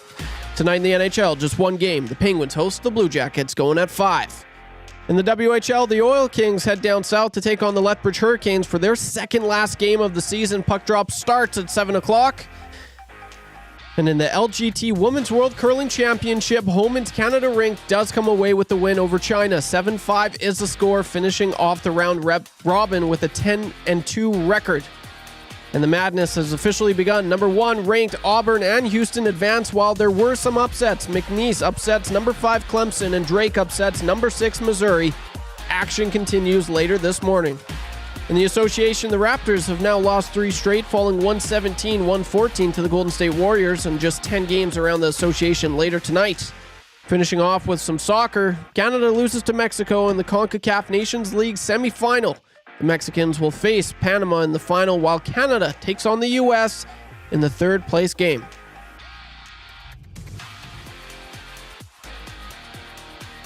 The Sports Update presented by Century Casino Sports Bar and Lounge. With wall-to-wall TVs, daily food and drink specials, it's the place to be for every Oilers game. Every day is game day at Century Casino Sports Bar and Lounge.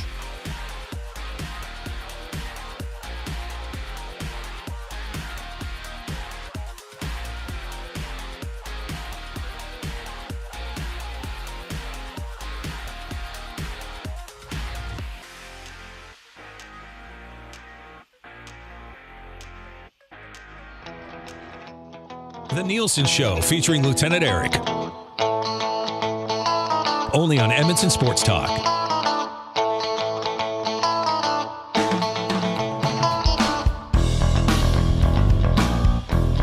This is the Nielson Show with Lieutenant Eric, Matty, Iwanyk, Wil Fraser in for the two boys. Live on Edmonton Sports Talk, your clear choice for Edmonton sports. YouTube. Trev with us here. We'll have Sobeys Safeway Liquor Beer of the Week momentarily. From Troubled Monk out of Red Deer.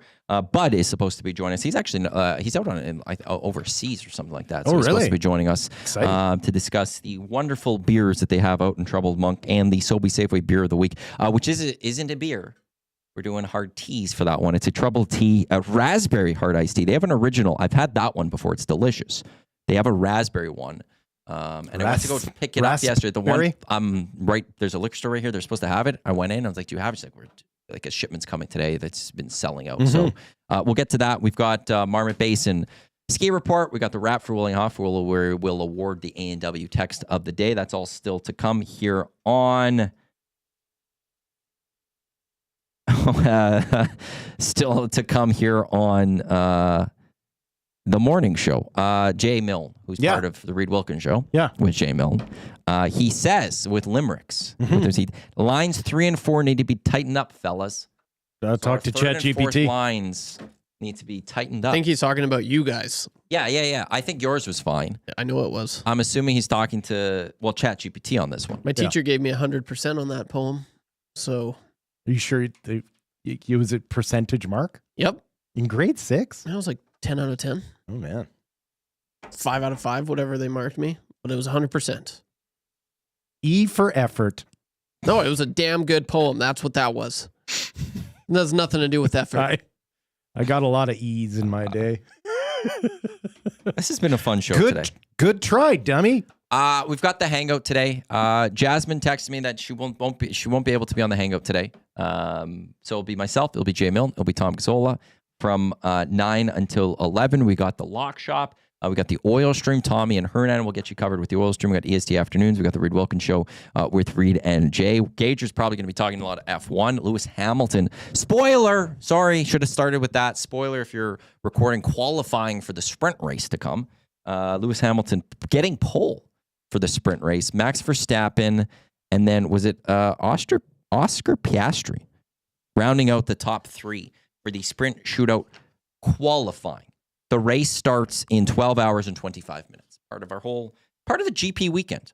You got the Chinese Grand Prix. You got the San Francisco Sail GP. Yeah. Is that even on TV?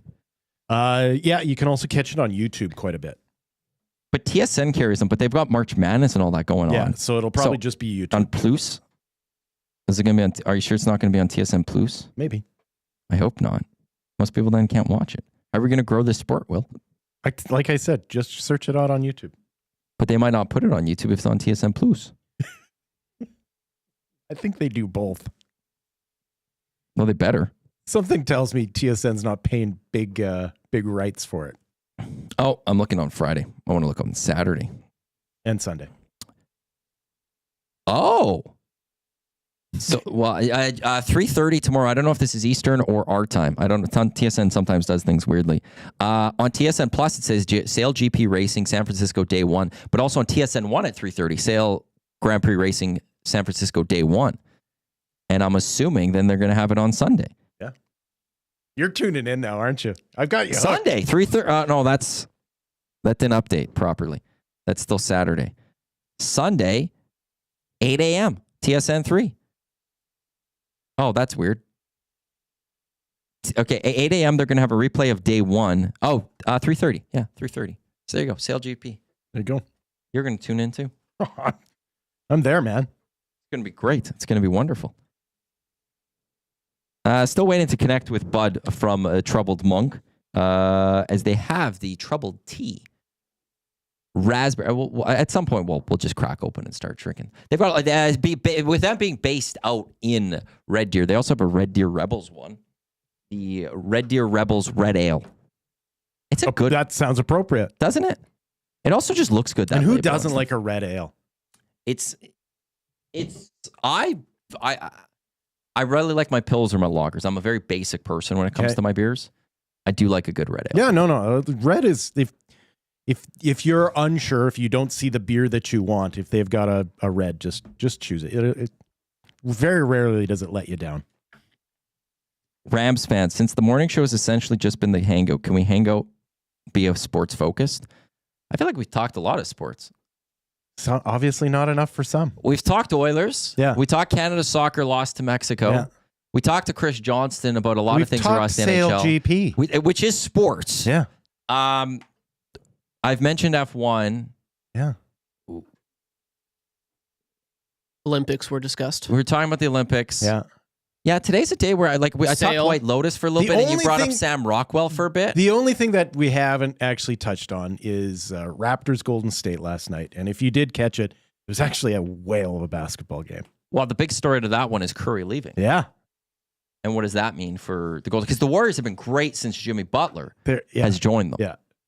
But I love it that the Raptors are still their kryptonite. I feel like we have Raptors did not win, but they sports. pushed them to the limit. We've talked all sorts of sports, but we've talked a lot of sports. T-Mac, the rugby guy, if you want to expand the sailing sport, find a month, clean up with a clever line for it, and create a song. Worked for church.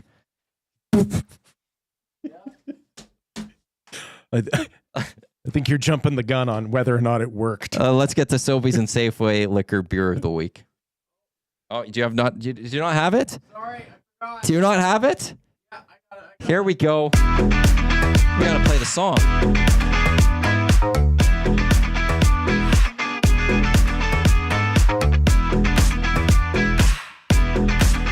It's just the music, right? Yeah, we don't have anything else with that. I just wanted to play the music. It's a good music. Joining us now here on Edmonton Sports Talk, we do got Bud Kelly. He's with Troubled Monk out in Red Deer, who are the beer of the week over at Sobeys and Safeway Liquor. This week, it is the Troubled Monk Troubled Tea Raspberry Hard Iced Tea. You get it for $14.99 at Sobeys and Safeway Liquors across this province. And Bud joins us now. Bud, thanks for taking some time to join us. I don't know if I should, I should fully put it out there, but big win for your Calgary Flames yesterday. So big win. Yes, thanks for bringing that up. And obviously, I'm just completely devastated by the injury news at Edmonton. Just devastated. Yeah, I'm sure you're hurting with these Edmonton Oilers. Before we actually get into this, you think the Flames could lock down that last playoff spot?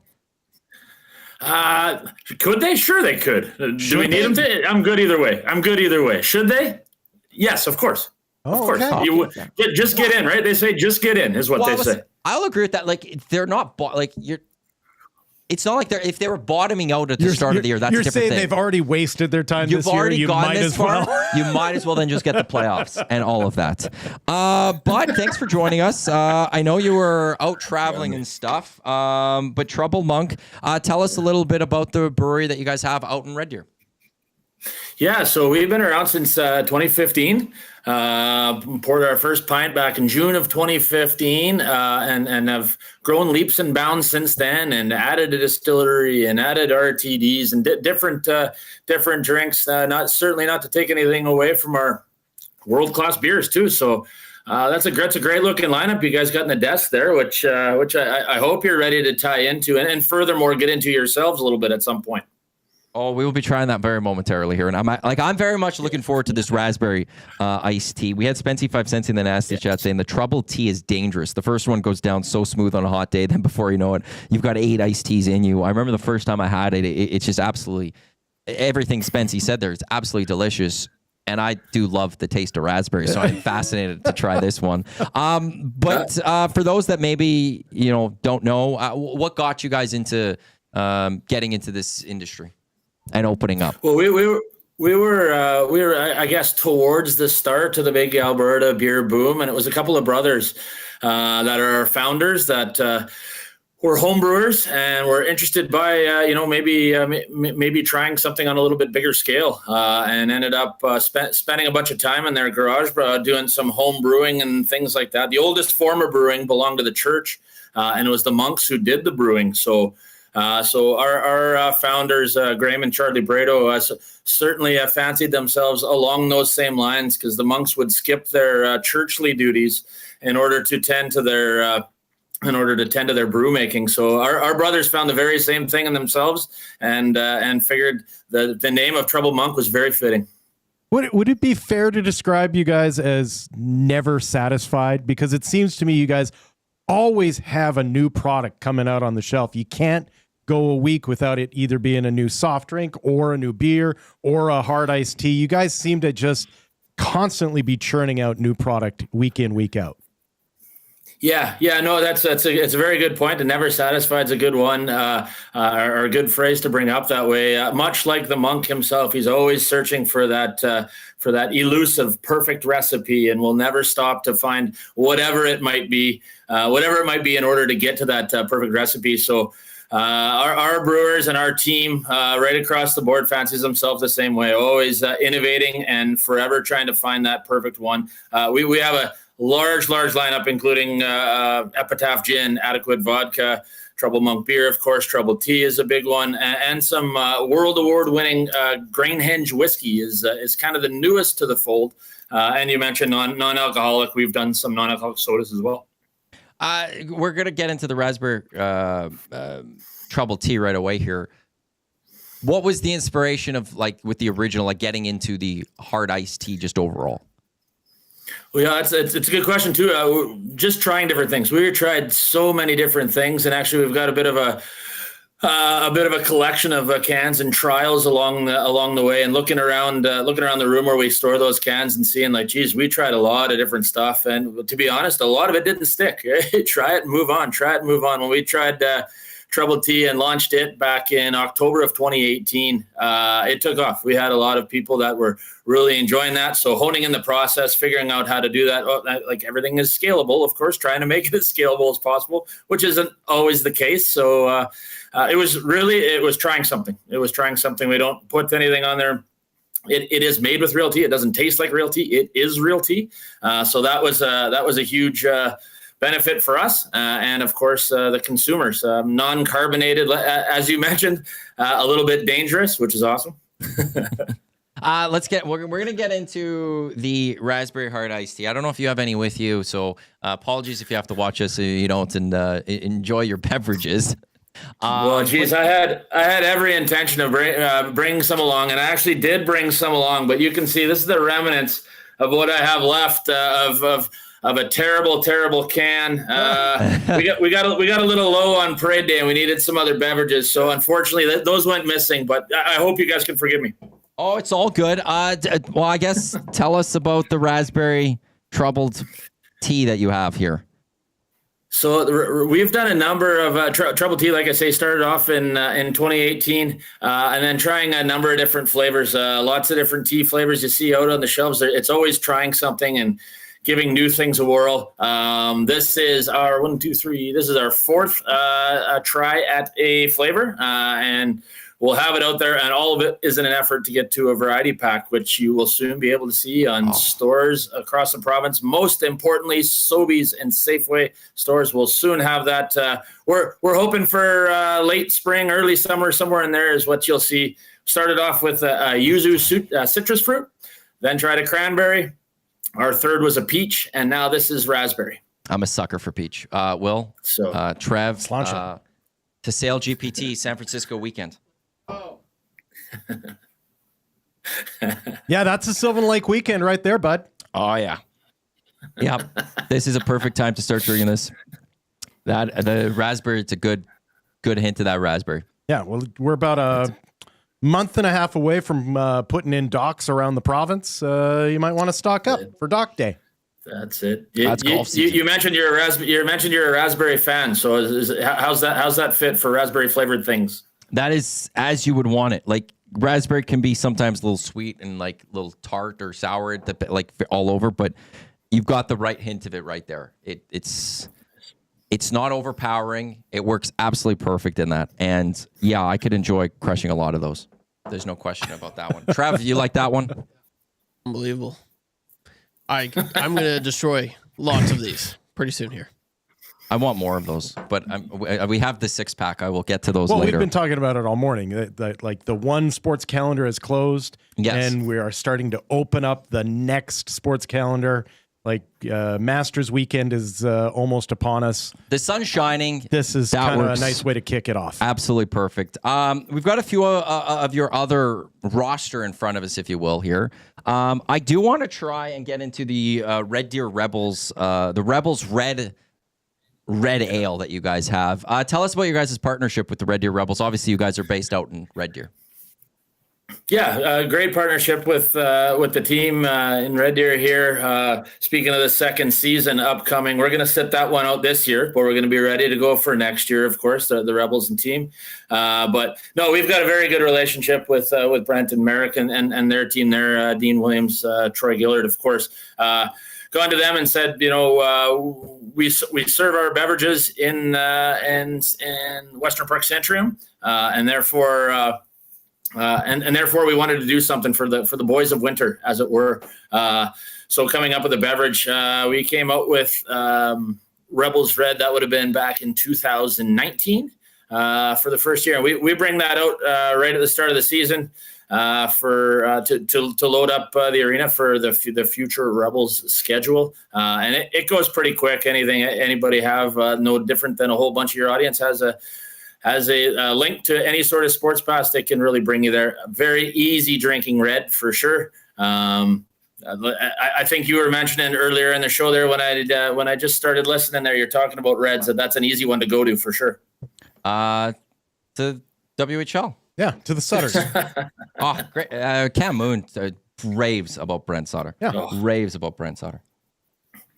I could go on for days and days for story about Mooner, but I'll spare you. I'll spare you. Yeah. Yeah, I'm sure he's stopped by one or two times. That's it. Just to one or two. know him is to love him. Just in the name of science. In the name of science, you stop by, of course. So you need someone to test the product, and that's right. He'll be there. That's right. Well, God bless Mooner. He's a Red Deer ambassador and certainly a Trouble Monk ambassador. It's delicious. Yeah, it's a classic red. Like red is just one of those. Like I said, you never go wrong by picking a red. No, that I can imagine. Just it's still called the Centrium. Well, yeah, it's had a couple of different corporate names, but it's still called the Centrium. The current name is the PV Mart Centrium. That's obviously no longer. So we'll see what it goes from there. That's right. But yeah, I could see like if sitting down at the Centrium and grabbing one of those. Well, that's a nice until we're drink for a told game. otherwise, we'll call it the Troubled Monk Centrium. Let's go Troubled Monk Centrium. That could be what. I think the Fraser and Iwanyk Centrium's got a nice ring to it. Well, we'll do it the Trouble Monk Centrium with the Iwanyk Fraser Ice. Yeah, we'll be the actual. We'll play. Yeah, he's a brick field at Commonwealth Stadium. Right. The Iwanyk Fraser Ice at the Troubled Monk Centrium. Sure, I think that is a great ring to it. Yeah. We've got a couple more here. Which other one should we try? Between. I'm gonna try it. Oh, go ahead. No. Juicy Gossip was one I was going to suggest for sure. For sure. You guys obviously do these bits and try lots of different IPAs, and this is kind of our take on a New England. Yeah. Okay. Yeah, so it is the IPA. Okay. Great. I love it. It's a great label. I love this label. And I know this has been talked about with a lot of different people on the show, but the fact that how easy it is with these labels, like with the stickers, like it's. The process just must be so awesome to be able to just customize these labels these days. Well, because I'm not speaking on behalf of our packaging team, I'll say, yeah, it's awesome. It's easy. It's simple. Just everything just goes right so smoothly, right? Doesn't matter. Never a problem. Have you since you guys got started right sort of at the beginning of the wave in Alberta, have you found that NEPAs and like hazy IPAs have kind of been that that second push that the industry has really needed. It seems to me that you had the original push. It was all kind of West Coast IPAs, and that maybe scared off a lot of first-time craft beer drinkers. And now to get them to come back and maybe try a hazy or a NEPA, it's a lot more approachable than some of the more bitter stuff out there, isn't it? Yeah, from a taste aspect, for sure. I think there was, like you say, the original kind of launch into craft beer in Alberta being there in 2014. I mean, of course, there's the ones before that, but them all coming along, people getting into craft beer, and then okay, now that we've tried a little bit of craft beer and I like some, now I want to try a few things, and that was kind of the rise of the IPA. Certainly a bunch of different ones, and then it being so much more approachable with the Juicy Gossip in particular, having those big fruit flavors, the tropical type fruits, some mango in there for sure is a big one you get, but. From there, it's trying that out and then understanding that it being a 6.5% ABV beverage, right? That, oh, geez, I can't drink 12 of those, right? No. So it was a bit of a reset and a scale back to, still some hazy, some flavored blondes and things like that. But I think IPAs will be there. There's IPA lovers for sure. And there's plenty of option out there and so many different ones and great ones coming from Alberta too. So this is our take on it. And it's an excellent beer, if I do say so myself. So I wish like hell I was just joining you guys to drink with you, but cheers to the Duke Blue Devils. Oh. Pass. Going for the win today. We got noon, baby. Well, we could go watch it together. We have a lot of time to drive down to Red Deer, get to the Troubled Monk. Well, that is good. Now, do you guys, I've never been to your tasting room, or is there anything specific? Like, people love a road trip in this province, and especially through that central Alberta, there's a lot of microbreweries to try out. So what do we get when we stop in at the Troubled Monk in Red Deer? Well, you haven't been, so I'll get over that hurt first of you saying you never been on your own. So once I'm past that, no, we got a great tap room. Very, very vibrant, very busy all the time. Doesn't matter the day of the week or the time of the day. It is very, very bright. Lots going on. Lots of original woodwork from our founder's grandparents' place that you can kind of see, kind of get the flavor of the monk for sure. A massive, massive patio, which you guys are talking coming in the second season and things warming up.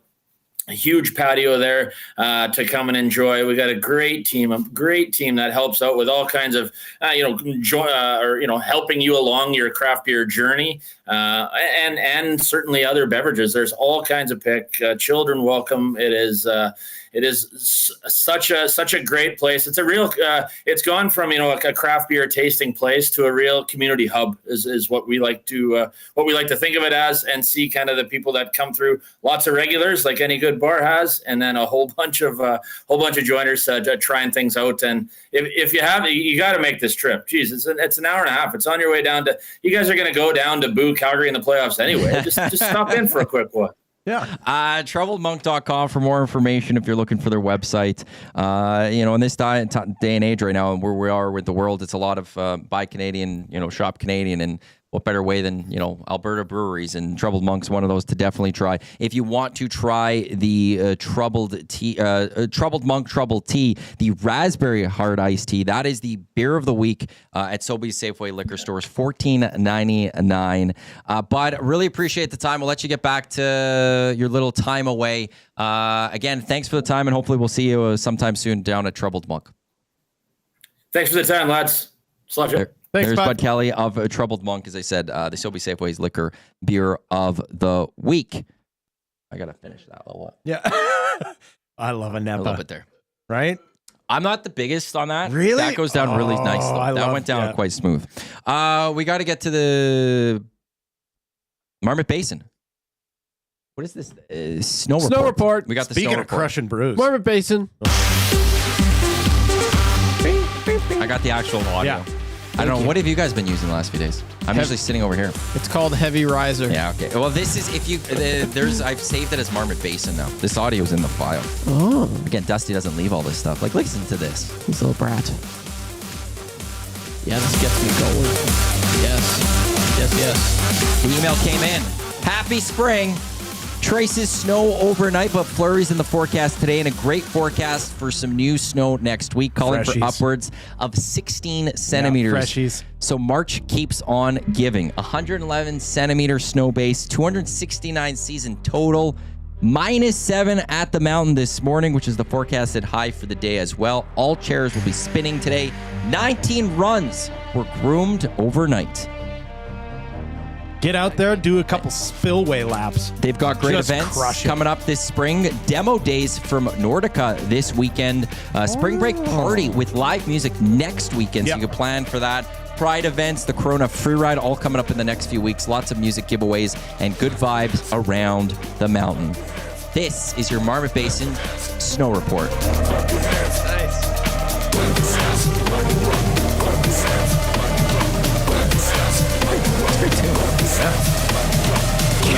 don't know if it like drops or something. Wait for the drop.